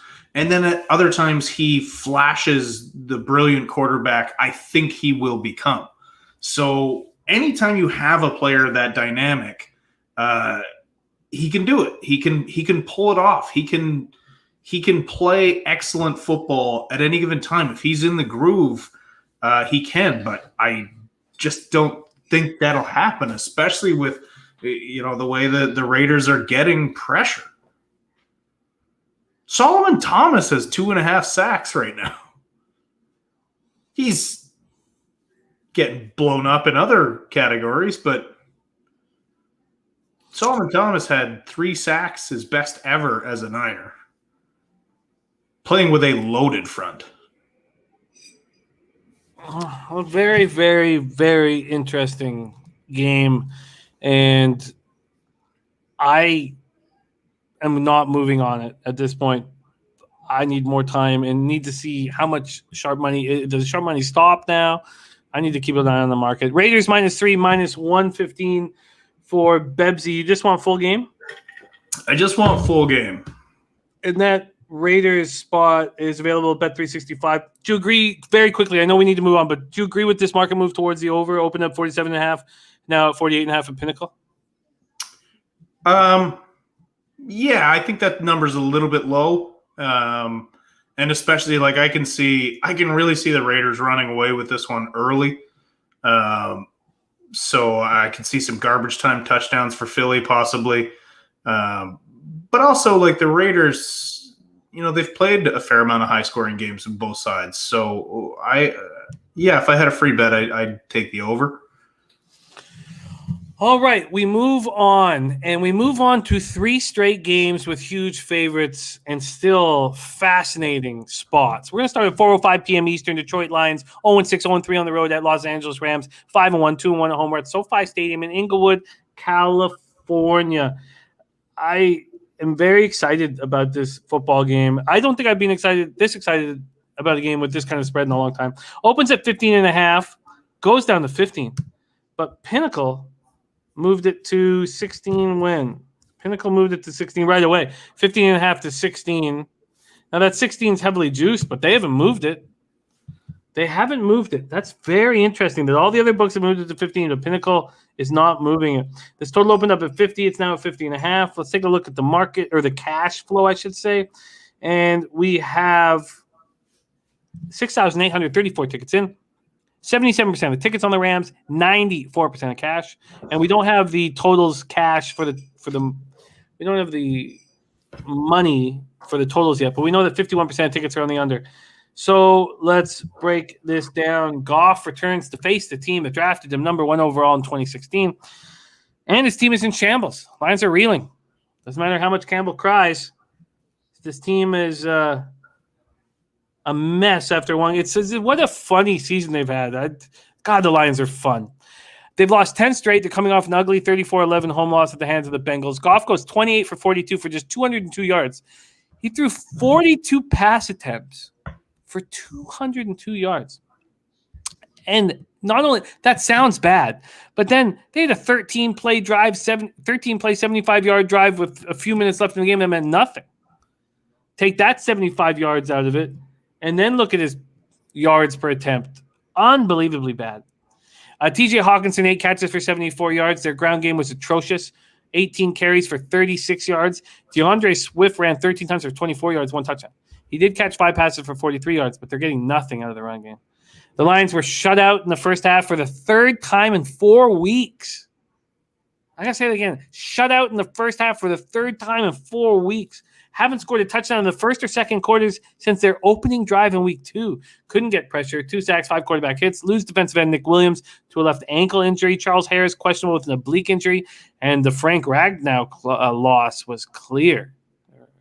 Pro Bowl center done for the year. Rams come in off a complete dismantling of the Giants in New York 38-11. Giants led 3-0 after the first quarter before Stafford took over. Rams led 28-3 at the half. Stafford 22 of 28 for 251 yards, 4 touchdowns, 1 pick. 16 TD passes in 6 games for Stafford. Cooper Kupp, 9 catches for 130 yards. Darrell Henderson ran 21 times for 78 yards, touchdown. Caught 2 passes for 29 yards, touchdown. Jordan Fuller led the way with 11 tackles. Jones was panicking all over the field. He's just full of panic, that guy. Sacked 4 times, hit him 7 times, picked off 3 times, twice by Taylor Rapp. Running back Jake Allen, hamstring. Tight end Johnny Munt, knee injury. Munt tore his ACL, is done for the year. But this is a healthy, dangerous squad. Bebsie, is there a move to make here, Lions-Rams? Look, I think I'm going to move on the Rams first half because I'm seeing -8, -8.5. I can get behind that. I think they'll probably cover full game too. It's just a ton of points. Look, Stafford is going to go light up his old team. I can't say the same for Jared Goff. I think Jared Goff is going to get lit up by his old team. The comments made in the preseason, just the way Aaron Donald looked at Matt Stafford and was giddy about having Matt Stafford on this team. He's going to go destroy Jared Goff.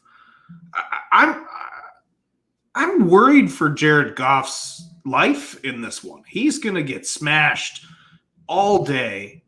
And look, this was a lopsided game early. Now with the injuries piling up with Detroit, there was a few games there around week 3, 4, even 5 where I really thought Detroit had fight in them. I really thought they were trying to play for their coach, but now they're 0-6. The injuries are piling up. coach started crying. I don't think this team believes in anything anymore. I think this team wants the season to be over. I think this team could very well go 0-17. They're in so much trouble right now. It is a long, long season ahead, and it's not going to get any easier this week. Matt Stafford is, unless he feels bad, unless he starts, looking at pictures of him with old Lions team, he won't. Who's the last guy he liked after Megatron? Like this, he is going to go and just kick the shit out of the team that never surrounded him with talent. And Jared Goff's going to be sitting there looking at the other sideline being like, I wish I didn't suck so bad they would have kept me around and I wouldn't have a broken leg right now. It's going to be an absolute smash show.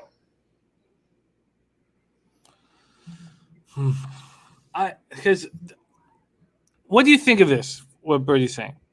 What do you think of this? Birdie says, here we go. He says, Stafford revenge game. Sorry. Here. Says, I'm holding my nose and betting the Lions. Also making a small money line bet on the Lions. This is their Super Bowl. Do the Rams really care? Matt Stafford does. And if Matt Stafford cares, the rest of the team cares. Look, they're chasing the Arizona Cardinals right now. Of course this matters for the Rams. And I don't care if it's the Detroit Lions Super Bowl. I really don't. They simply don't have the talent. They don't have the coaching ability. They don't have the quarterback. They are literally bested in every facet of the game.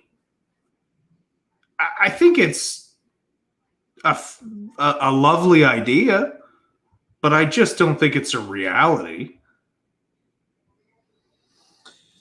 Yeah, there are these 16-point spreads that are going to be so much fun to watch.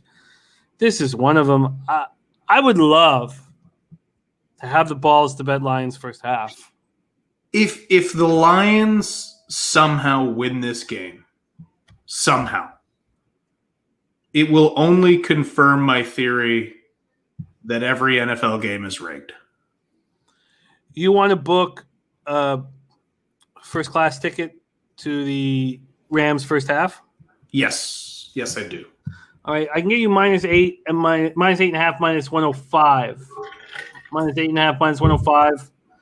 I will check a couple other books that I think might be able to beat that, but right now, Bebsie is on the -8.5 and -105 for the Rams, and I'm going to be watching this line because we know the money's going to fly in on the Rams. So right now, 77% of tickets, 94% cash on the Rams. Razor, tell me when it's over, baby. Tell me when it's over, baby. Sorry, need the stars here against the Pens and okay. Sorry, let's stay focused. Stay focused here. Rams first half -8.5 for Bebsie. And I'm going to keep an eye on this total. And quickly, God, Razor, I'm trying so hard to stay focused here. Is it over? It's over. Okay. All right. Bebsie, the total here in this spot, first half at 26.5, and I know we'll move on right away, so you don't need to spend much time on this. First half at 26.5, and the full game at 50, up to 50.5, and we have we don't really know the cash flow in this spot. If you had a free bet right now, what would you do? I mean, I think maybe over if I had a free play, in assuming that there's some garbage time touchdowns from the Lions. But I wouldn't be confident in doing that. All right. Birdie. Holtby's had a good start to the year. That fucking bum. Can you believe Holtby's had 2 good games in a row, Bebsy? You're fucking shock and awe. No, I cannot. We move on to 4:25 p.m. Eastern. Houston Texans 1-5, 0-3 on the road to Arizona Cardinals, 6-0, 2-0 at home. State Farm Stadium in Glendale, Arizona. Bebsy's worst nightmare. The Cards are 6-0. Let's take a look at the total. They opened up a 17-point favorites. It's moved to 17.5. Sports Interaction hanging in 18.5. When does the madness end? This total opened up at 48. It's now 47.5, 47. For my whole life, I do not remember 16 and 17 point spreads that I find this interesting. 6,998 tickets in. 41% of the tickets are in Arizona. 59% of the tickets are back in Davis Mills in the Texans. But 66% of cash is on Arizona on the spread. 57% of tickets on the over. 98% of cash on the over. Let's go. Texans coming off an ugly 31-3 loss to Indianapolis. Davis Mills, 29-43, 243 yards, no touchdowns, 2 picks. Brandon Cooks caught 9 passes for 89 yards. Mark Ingram ran 18 times for 73 yards.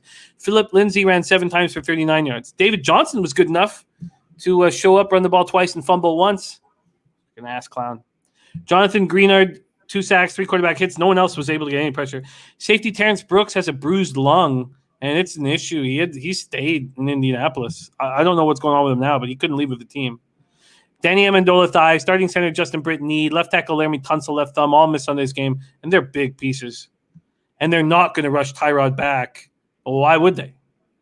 Panthers coming off their 6th straight win, opened up the season, dominating fashion, 37-14 in Cleveland. Did it without head coach Cliff Kingsbury, star linebacker Chandler Jones, Kyler Murray, 20-30, 229 yards, 4 touchdowns, no picks, 14 TD passes in 6 games, ties Carson Palmer's team record from 2015. AJ Green caught 5 passes for 79 yards, touchdown. Christian Kirk 5 passes for 75 yards, touchdown. DeAndre Hopkins caught 3 passes for 55 yards and 2 touchdowns. Our guy Sharpie had him for anytime touchdown plus 140, caught 2.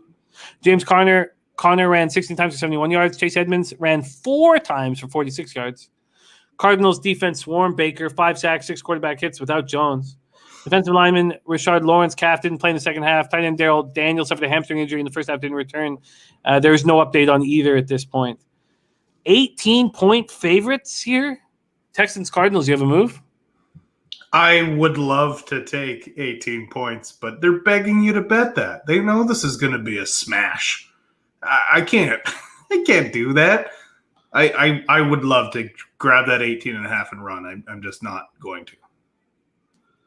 Look, the Arizona Cardinals, again, I do not think they're not a 6-0 team.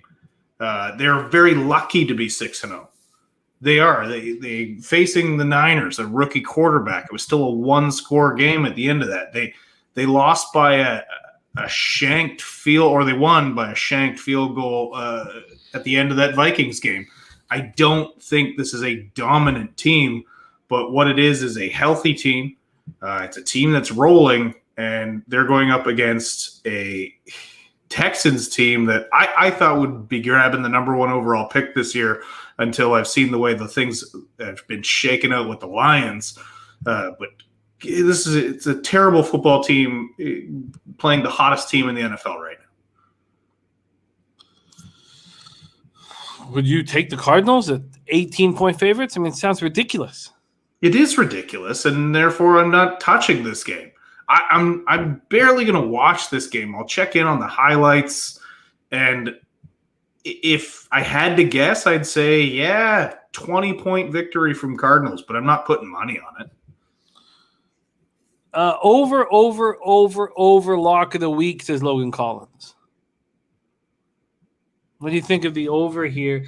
This over opened at 48. It's dropping 47.5 down to 47, and 98% of cash is supposedly on the over, and it's dropping. Yeah, I can see there's just nothing to slow down the Cardinals. There's nobody on that Texans defense that's going to step up and stop them. And I saw you posted there a Watt and Hopkins revenge game. Revenge against what? Nobody's left from when they played there. Bill O'Brien's been long since run out of town. There's literally nobody left. So I don't know what their revenge is against the city. JJ Watt liked the city. They're going to play well, but that's because they're excellent football players. It's just David versus Goliath, and Goliath is going to kick the absolute shit out of David. Okay. Okay, we'll move on. Hoop's giving us a final score of 38-7, which wouldn't cash the over. But Logan Collins liking the over a lot. And he makes big boy bets. And when your unit size is where Logan's unit size is, there's a reason you caught there. All right. So I have over ? Let's move on to another big spread. 4:25 p.m. Eastern. Chicago Bears 3-3, 1-2 on the road at Tampa Bay Buccaneers 5-1, 3-0 at home at Raymond James Stadium in Tampa, Florida. Jared Garrett says, "Poor David, poor David." Let's start with the market here. We have the Bears open up as 13-point dogs, now 12.5. This total opened up at 49. It's now 47. There's a 47.5. There's a 46.5 available at some shady books that we don't mention. And cash flow here, we have 6,178 tickets in. This is interesting. 46% of the tickets on the Bears, 66% of cash on the Bears. Then we have 58% of tickets on the under, 86% of cash on the under. All right, Bears coming off a 24-14 home loss to the hated Packers. Field 60-27, 174 yards, 1 touchdown, 1 interception. It's strange when you're watching Red Zone and you're following all these games. Even though the Bears game was really important to me, I didn't watch much of it. But I watched the opening drive, 80 yards. Khalil Herbert goes in for the score. And I'm like, fuck yeah, man. And then I'm not watching, and the Bears do absolutely nothing on offense. And then late in the game, or in the fourth, so I get back in the fourth quarter, they have a touchdown drive to make it 17-14, and Fields just rolls down it like it's nothing, confident. And I'm like, what's going on? What's happening when I'm not watching? How could they not move the ball when I'm not watching? Herbert was great. 19 carries for 97 yards, caught 2 passes for 15 yards. He was excellent. Montgomery sprained knee on injury reserve. Damian Williams on reserve COVID-19 list. Williams should be back. Allen Robinson caught 4 passes for 53 yards. Kmet caught 4 passes for 49 yards, but they couldn't get pressure on Rodgers. 3 sacks, 4 quarterback hits. Defensive back Deion Bush left in the second half with a quad injury. He's listed as questionable this week. The Buccaneers coming off extra rest and preparations after their 28-22 win at Philly on Thursday night. Brady played with an injured thumb. And like you had predicted, Bebsie, he was excellent. And we should have bet all of his over props. I don't know why I didn't. It was simple. 34 of 42 for 297 yards, 2 touchdowns, 1 pick. Antonio Brown caught 9 passes for 93 yards and a touchdown. Fournette ran 22 times for 81 yards, 2 touchdowns, caught 6 passes for 46 yards. He looks excellent. He looks like that, 4th overall or 5th. I can't remember 4th overall, 5th overall pick, but he looks like that guy again. So the Buccaneers are missing cornerback Carlton Davis, Sean Murphy Bunting, safety Antoine Winfield. Then they lose Sherman to the hamstring injury, and nothing could be done. Levante David, linebacker, is so important, inactive, and nothing could be done. And you have to think there's a lot of similarities between the Eagles and the Bears offense. So take it away, Bebsie. Should the Buccaneers be this big of a favorite, and are you going to make a move? Listen, I'll get it out of the way from the start. I probably won't make a move unless I somehow talk myself into it here. It seems like every time I bet Tom, I lose, but I want to bet the Bucs here. I can understand that if the Bears sitting where they were in the draft didn't think they had a shot at getting Justin Fields. And then they realized they could. They trade up, they grab him. But nothing about what I have seen indicates that Matt Nagy has adjusted what he does for his player. Like he is in no way, shape, or form game planned for Justin Fields. So what he's done positive, he's done without an offensive line, without a game plan, literally just on talent alone. I feel so sorry for him. I feel so sorry for Allen Robinson. I don't understand how guys like that keep their jobs so long when it's obvious to many people that he's out of his element. He's not going to come into this game with a better game plan. And for that reason, I think Tom is going to go to work on this defense. That is okay. It's a good defense, I would say, but certainly not good enough to stop this monster offense that the Bucs have. So I think the Bucs should roll. And the only thing that can keep this game close is if the Bucs are looking ahead or not really, thinking. If they get overly confident, then I could see a possible cover here. But until Matt Nagy shows me he can game plan for his own players, let alone another team, then I can't have any trust in the Bears. It's well put. It's well put. Question we have on a poll that Jose just put up in the chat. I'd like you to answer this, Bebsie. Which of the three big dogs will cover this week? Lions plus 15, Bears plus 12.5, Texans plus 17.5. Well, I mean, the best of those three teams is the Bears. But the 18.5, my vote would be for the Texans.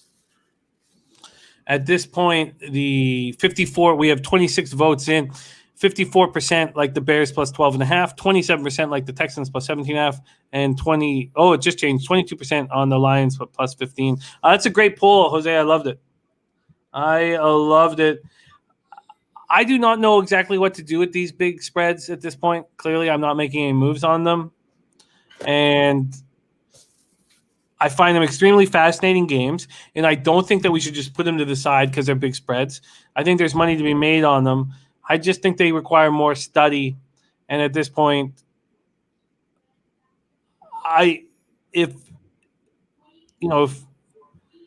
the Eagles couldn't take advantage of the Buccaneers' issues, I don't see. I mean, look, I think that Fields should be able to take or have a better chance of taking advantage of this than Jalen Hurts. Would you agree that Fields is a better passer than Jalen Hurts? Yeah. I mean, he's a more gifted passer for sure. I'm mad at myself. I told you, I texted you on the weekend when my Packers double up hit, how close I was to taking a triple up and grabbing Aaron Rodgers, which also would have hit. But I remember staring at that Justin Fields rush prop, was only sitting at 19.5, and he wound up with 40-something yards on the ground. And the only reason I didn't take it is it was one of those things where if something looks too good to be true, I always stay off of it because I was like, there's no reason why he shouldn't hit this. And he, of course, smashed it. He doubled it. And I think that would be my only look in this game is if they somehow undervalue his ability to scramble again in this game. I will look at that. But again, he's got some weapons, but he has no O-line, and they don't have a game plan. They don't have a strategy. That was mentioned in the chat. That was given out in the chat. I'm trying to find it here, and I won't look too hard, and I'll just let it go. But we had a capper in the chat say, back Fields rushing yards over. I'm sorry that I remember reading. No, I can't. That's not it. Okay, so we'll just move on. We will move on. There's Nate Dogg 420 in the house. Great to see you, Nate Dogg. My God. And Robbie Tagaloa says NFL double-digit favorites equals a band. All right, we move on to 8:20 p.m. Eastern. Indianapolis Colts at San Francisco 49ers, Levi Stadium in Santa Clara, California. And Bebsie, with the Niners coming off of the bye, I'm going to be leaning on you for a lot of the Niners breakdown. Let's go to the spread here. Niners open up as 4-point favorites. It's moved to 3.5. But Pinnacle hasn't moved it to 3.5, and Pinnacle doesn't have the 4 juice. So Pinnacle not following suit. The total opened up at 44.5. It's now at 44. When we go to the cash flow here on the Sunday nighter, 50-50 with tickets right now. Now it's only 4,287 tickets in. We'll get up to 80,000 by kickoff, maybe 100,000. 60% of the cash right now is on the Niners. From a total side of things, 59% of tickets are on the over, 82% of cash is on the over. 82% of cash on the over, and it's dropped a half point. So do with that what you may. A little confusing. Colts come in off a dominant 31-3 home win over the lowly Texans. Carson Wentz, 11 for 20 for 223 yards, 2 touchdowns, no picks. T.Y. Hilton looked excellent returning from injury. Much better than I expected him to. Much better than he looked all of last year. 4 passes he caught for 80 yards. Jonathan Taylor is a beast. God, he looked good. Last week, 2 weeks ago, he goes off for 100 yards plus receiving. I mean, he took one to the house for 70 plus.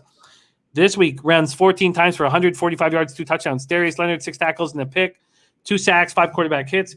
Paris Campbell hurt his left foot after catching a 51-yard touchdown pass. So he did not return. And also, these are very important notes. Now, I'm going to go over the injury report one last time to see if anything changed. But T.Y. Hilton stopped playing in the fourth quarter, and they said it was his quad was acting up. And very interesting to know what's going on with him and whether he practices tomorrow on Wednesday. It's a key day. Rock Ya-Sin, cornerback, ankle left in the fourth quarter. They both stayed out. Now, is that just because they were ahead by so much? Very possibly. They again played without Braden Smith, their right tackle, with a foot-thumb injury, and 3-time All-Pro Quentin Nelson, ankle injury, was out. So let's just take a quick look at the Colts here. So Paris Campbell's moved to injured reserve. Jordan Wilkins, Andrew Sendejo, Braden Smith, and Kimoko Ture, defensive end, they're all questionable. They were inactive last game, so nothing changed there. And here is T.Y. Hilton. So this is the latest from him. It says Frank Reich said Hilton's quadriceps felt better Monday after exiting the game. The team is viewing the veteran wideout as day-to-day ahead of Week 7 in San Francisco. And no update on Rock Ya-Sin, and no update on Jordan Lucas, safety. So some possible injury issues. AB says it sounds like both Hilton and Campbell will be out. Well, we know Campbell will be out, but it sounds like Hilton will be out. All right, let's move on to the 49ers coming off their bye week. Last seen 17-10 loss at Arizona. So I'm going to say a couple of things to you, Bebsie, and I'd be very curious to hear your feeling on this. So first off, Shanahan has not looked good this year. And D'Amico Ryans has looked very good. Is it fair to say? And I'm gonna run off a couple of things here, and then you answer. But is it fair to say that he's outclassing him, D'Amico Ryans, right now? Look, D'Amico Ryans has looked fantastic as the D coordinator. He is playing to the strengths of this team. He's doing a great job, especially considering the losses they've had. Dre Greenlaw has been out since week 1. They lost Jason Verrett week 1. He's managed to plug guys in. And look, no other team, has held Arizona under 31 points. And the Niners held them to 17. I just think he's done an excellent job, and adversely, Kyle has struggled. Did I lose you again? No, you're good. You're good. Okay. I find that fascinating, and I want to take it maybe to a different level now with Shanny. Garoppolo hoping to return from a calf injury. I'd love it if you could give us an idea of where we stand injury-wise with the 49ers after the bye week. But hoping that Garoppolo returns from a calf injury, but we're also dealing with a sprained knee with Lance. So 51.7% of his passes were completed against the Cardinals, 281 yards through the air and on the ground. Yeah, I mean, it's a tough ask for Trey Lance. He wasn't facing FBS competition, and we're asking a lot from him. But it's 3 straight losses for a team that has Super Bowl aspirations, and do you have a feeling of who's going to be behind center? And is there somebody that you would prefer to be under center? I think there's very little doubt that Jimmy Garoppolo will be under center. There's a growing theory that this Trey Lance knee sprain, where they said he'll be out a week or two. He was held out of practice on Monday. I didn't get a chance to check in today to see if he practiced at all. But there's a growing theory that because of this QB controversy, that this knee sprain might be drummed up a little bit by the coaching staff to quiet some of the noise. Because, look, Jimmy Garoppolo has not looked good. He looked all right in weeks 1 and 2. He looked like the game manager that he really is. And so I think there's certainly a lot from the fan base. They want to see Trey Lance. I personally, it's a tough call because I don't think Trey Lance is quite ready, but I also think he gives them just as good or better of a chance to win games than Jimmy Garoppolo right now. And as long as you're not throwing him to the wolves, he had 16 carries in the last game. Like, you're asking for a guy to get smashed up, and he's a big kid. Like, he's a big boy. He's basically the same size as Josh Allen. But still, you're getting thumped repeatedly by NFL-sized players. That's going to catch up with you. So I know what Shanahan was doing. He's trying to not make him throw too much because, look, he's got a lot to improve in his passing game. He gets the jitters early on. He turfs balls. He sails balls. He threw that one right into Budda Baker's chest. But I did notice he had a lot more touch in last game than he has early on. So the kid's showing me he can develop. I think Shanahan is trying to protect him, and I don't know if that's helping or hindering him. And I think part of the struggles so far with Shanahan is that maybe he thought this would be an easier balance with Jimmy and Trey, but I don't know if it is. And I think a lot of that heat is coming from not just the fan base, but I think a lot of the guys in that locker room are probably saying to themselves, like, look, Jimmy ain't the guy. And they see what Lance can do. Now, there's big Jimmy supporters in that locker room as well. But Trent Williams said on Monday, he's like, look, we haven't been out of any of these games they played. They've been losing by 1 score. 2 good football teams. I don't think everyone's hitting the panic button in San Francisco, but their defense is obviously still playing great. A huge loss to their offense was Raheem Mostert, and the fact that they don't have Jeff Wilson. So they're basically running their run-first offense with 2 rookie running backs who are still really figuring it out, getting up to NFL game speed. So that has really stunted Kyle Shanahan's offense, and I think that is probably the reason for most of his struggles. Okay. Is JaMychal Hasty going to help the running game? I think marginally, yes. He's still not going to be a primary back. Like he's frankly not big enough to be a bell cow in this league. He's played very few games and he's been injured twice. First time was season ending. Second time was injured reserve. They've opened the practice window. I think he helps. But I really like what I see from Mitchell. And I think he will be a stud going forward. And I think him and Sermon are going to wind up being an excellent 1-2 punch. But they're still 5 games into their NFL careers. 4 for Sermon because he was a healthy scratch for week 1. So I think just a guy who knows the offense a little better and can be a spark will help. Okay, we got to get into moves here, but Slatsy saying, why is this team always decimated by injuries? I mean, there's no rhyme or reason, is there? I think it's a combination of things. I think they've had a history of drafting injury-prone players and just thinking that they can get away with that. It has to do, obviously, something they're doing wrong with the training because a lot of them are soft tissue injuries. And it's also I hate to say this, it's a bit of shit luck. Gerald Jones is betting Indy. Dennis Garcia is on Indy +4. Eric Rosas is on the Colts money line. Dennis Strutzy says, I'll pull Jimmy from last week. I don't know what I will play, but I know I'll be looking for a Colts play by Sunday. And I said that with the Titans.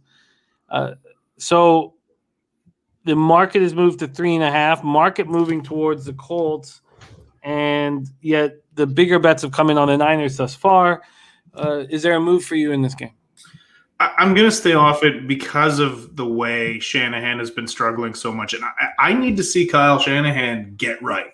And look, you're wondering who's going to play a quarterback. We don't know. Kyle already knows that. There's no injury question mark. He knows who's going to take the snaps. He's not giving anything away. An extra week to prepare. Some of these guys a little bit banged up. I would lean San Francisco in this, but again, I can't bet them until I see Kyle Shanahan get right. He is not getting the ball to his playmakers, except for Deebo Samuel. Deebo Samuel is 5th in receiving yards right now, having already had his bye week. The 4 in front of him have not had a bye week. He's been a monster. But that's large in part the fact that Kittle hasn't been getting the ball. Ayuk has had barely any targets. There's something so strange going on with Brandon Ayuk right now, and nobody can figure it out. It's just all very cryptic and weird. And I think Shanahan, the way he bullies, I guess you could say, his younger players, Bill Belichick has always been hard on his rookies, but I think Shanahan is kind of taking that and going a little far with it. And he might be stunting the development of some of these players by giving them this weird doghouse treatment. So I'd really like to see a huge game from Ayuk, but I can't bet them until I see Kyle Shanahan get his playbook right. I'm 100% with Caveman Bets.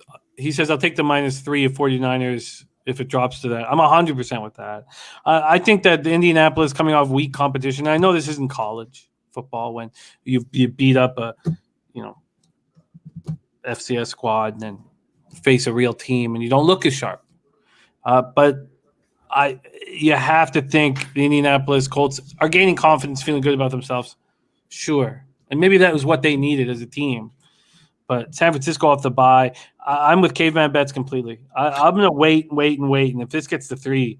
Well, strictly from a strategical breakdown, defensively, the Niners match up well against the Colts because the Colts, outside of Quentin Nelson, have had struggles along their offensive line. And this defensive front for the Niners has played great. So they're going to be all over Carson Wentz. It's going to be a tough spot. And look, the turnovers have not happened yet for them. They haven't had a ton of picks. They haven't had a ton of forced fumbles. But it takes one game for that to change around. We need to move on to the Monday Nighter and put a bow on this, but do you agree with this market move towards the under? It's only a half-point move to the under, but the sharp bets at this point are coming in on the over. 59% of tickets on the over, 82% cash on the over. You had a free bet on the total, $500 bet on the total at 44. What would you do? I would, in order for the over to hit, San Francisco's offense has to explode because they've been so quiet and so slow so far. And I think that's quite possible coming off the bye. But free bet, I'd take the over. But again, not a ton of confidence there. Oh, I'm excited about this game. I'm going to need more time to prep. Birdie 16 units tonight in NHL. Unbelievable work. I'm still trying to scratch out a profitable night, Birdie, which I think is still in the cards for me.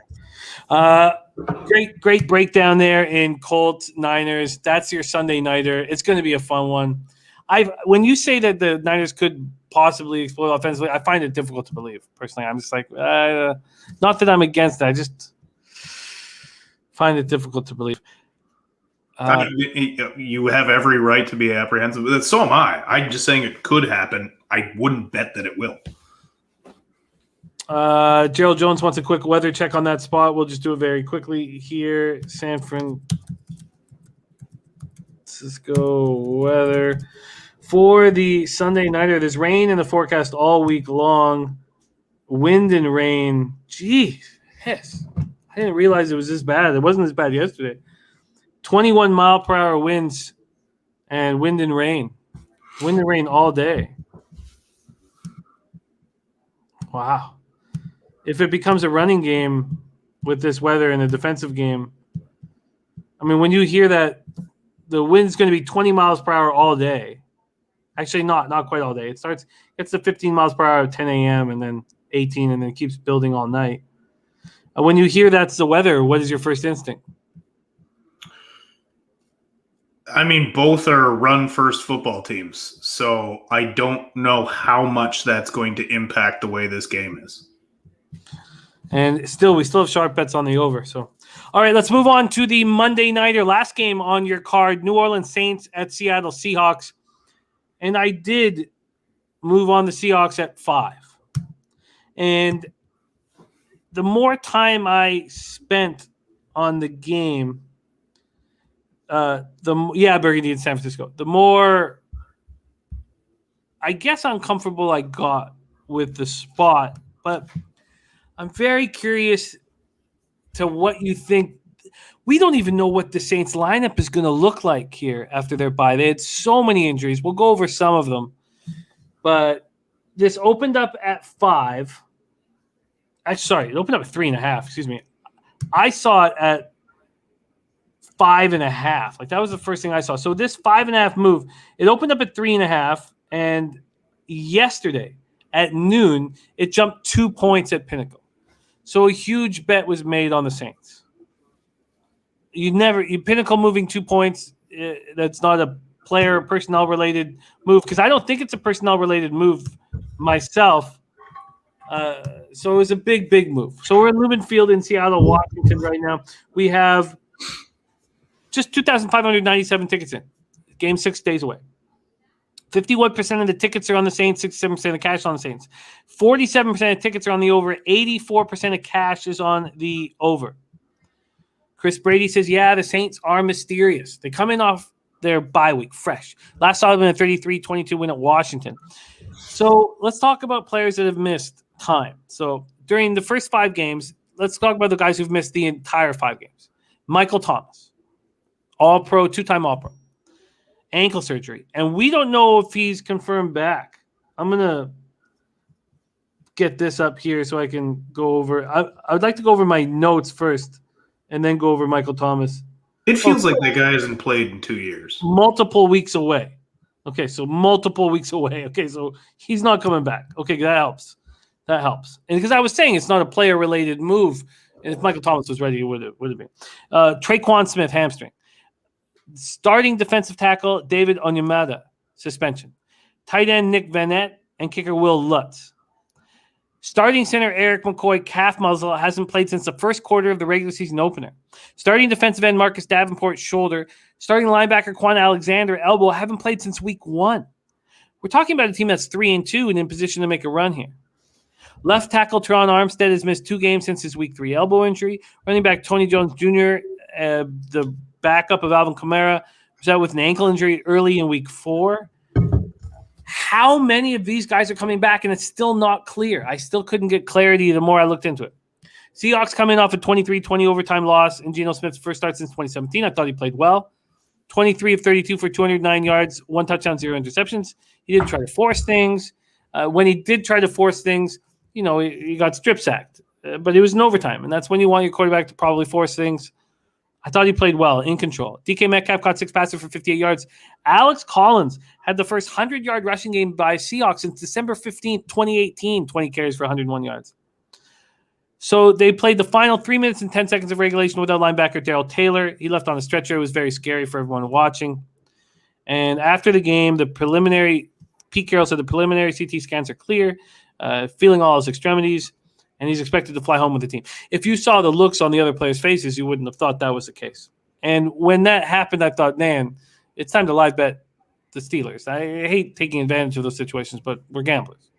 Cornerback Sidney Jones left in the third quarter with a chest injury. Damian Lewis was carted to the locker room in the third quarter with a shoulder injury and did not return. The more I capped this game, the more confused I got with the Saints roster. And that made me a little nervous. But I like the 5 points at home with the Seahawks. And I thought Geno played okay. Take it away, Bebsy. Last game of the card, the Monday Nighter Saints Seahawks. Well, first of all, I do think it's a lot of points to give the Seahawks at home.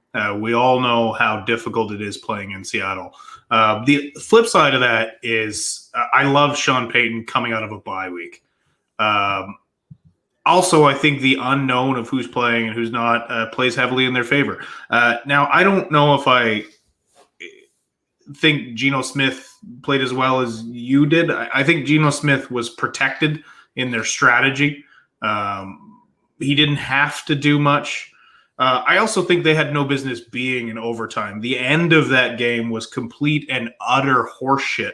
The fact that a review from the booth came in and then they put enough time back on the clock for Seattle to spike the ball. What was the review? Nobody, and I mean nobody, thought anything beyond that was a catch. He took like 5 steps and fumbled. Also, DK Metcalf got destroyed by Shannon Sharp on Twitter.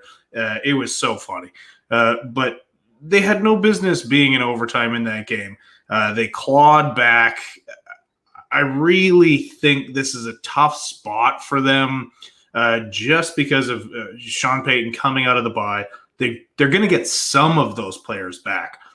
And with Geno Smith in there instead of Russell Wilson, this is going to be a really, really tough spot. Now, I would be doing Jose a disservice without mentioning the fact that Jameis Winston is a big part of what's going to happen here. Because, look, Big Ben didn't take advantage of this depleted Seattle Seahawks roster, but we all know Big Ben is washed up.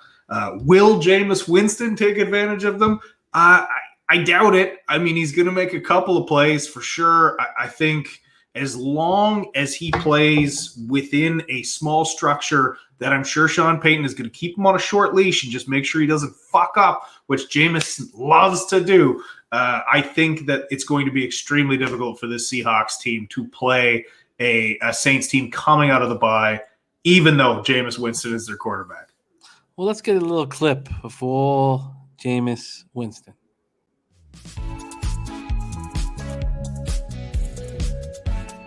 I believe that Jameis Winston will be fine. I think that Jameis Winston should win Comeback Player of the Year, possibly lead the NFL in passing yards. Winston looked so in control, and he's just different.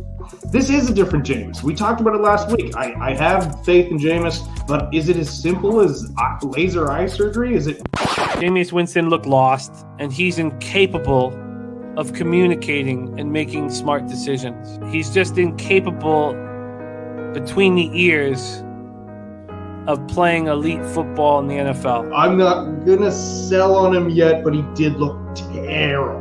Jameis Winston, 13 of 21, 128 yards, 2 touchdowns, 0 interceptions, and I was impressed. You know, he's not eating W's and throwing 2 fingers directly into his mouth anymore.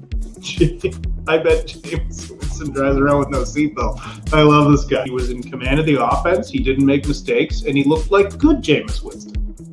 Will we see good Jameis Winston again this week? Maybe. Jameis Winston. He is fine. It's the blame is not on Winston. Jameis Winston, is he back? I don't know.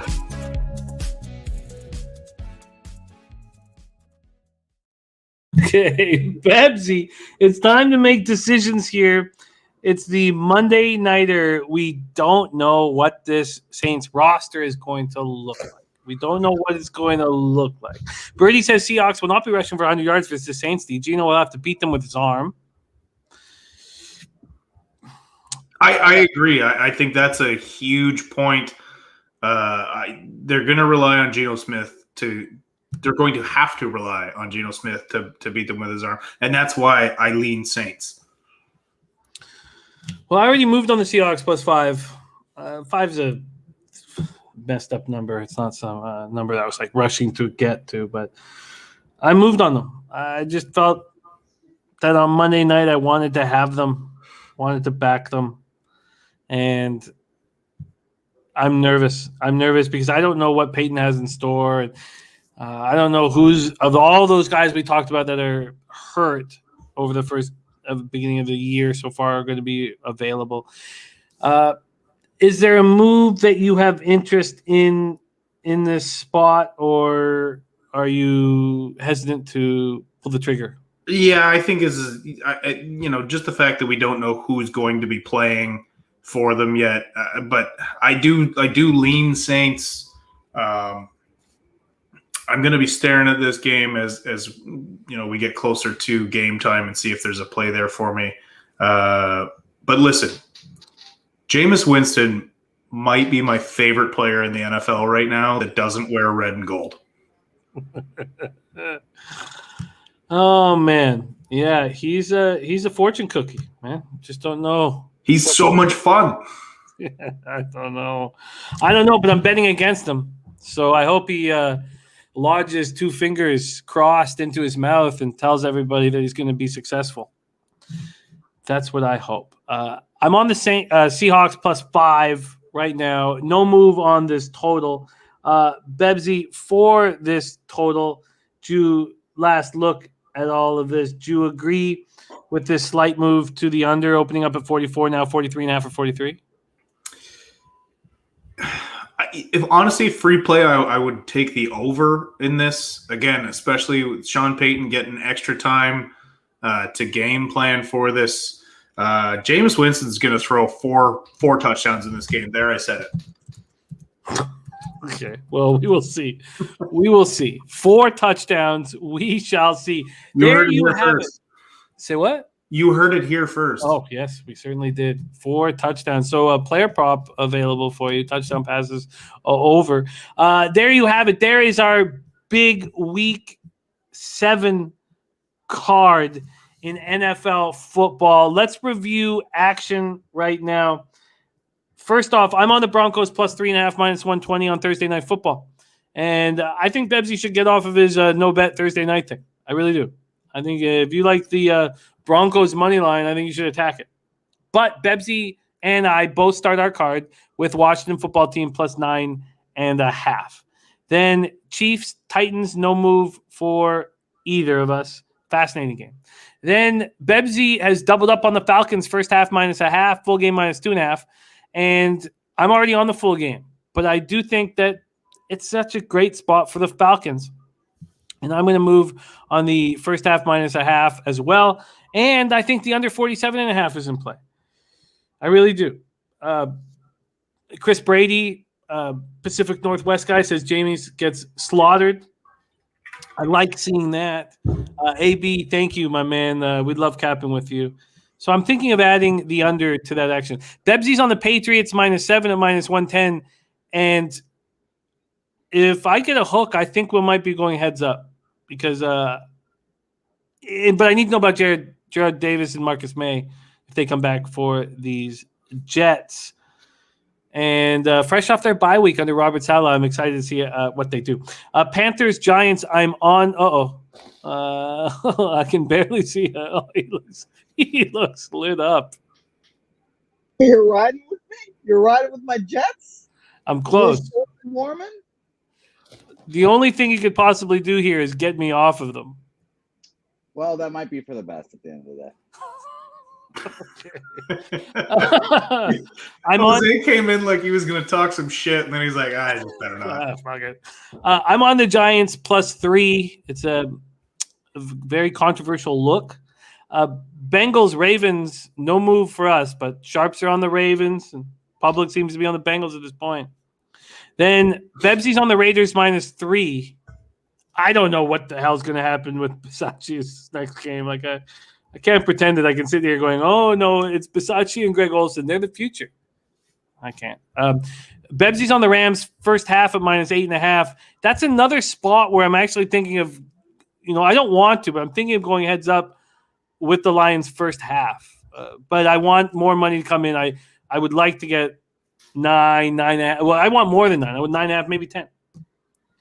Then I'm interested in this Texans Cardinals over.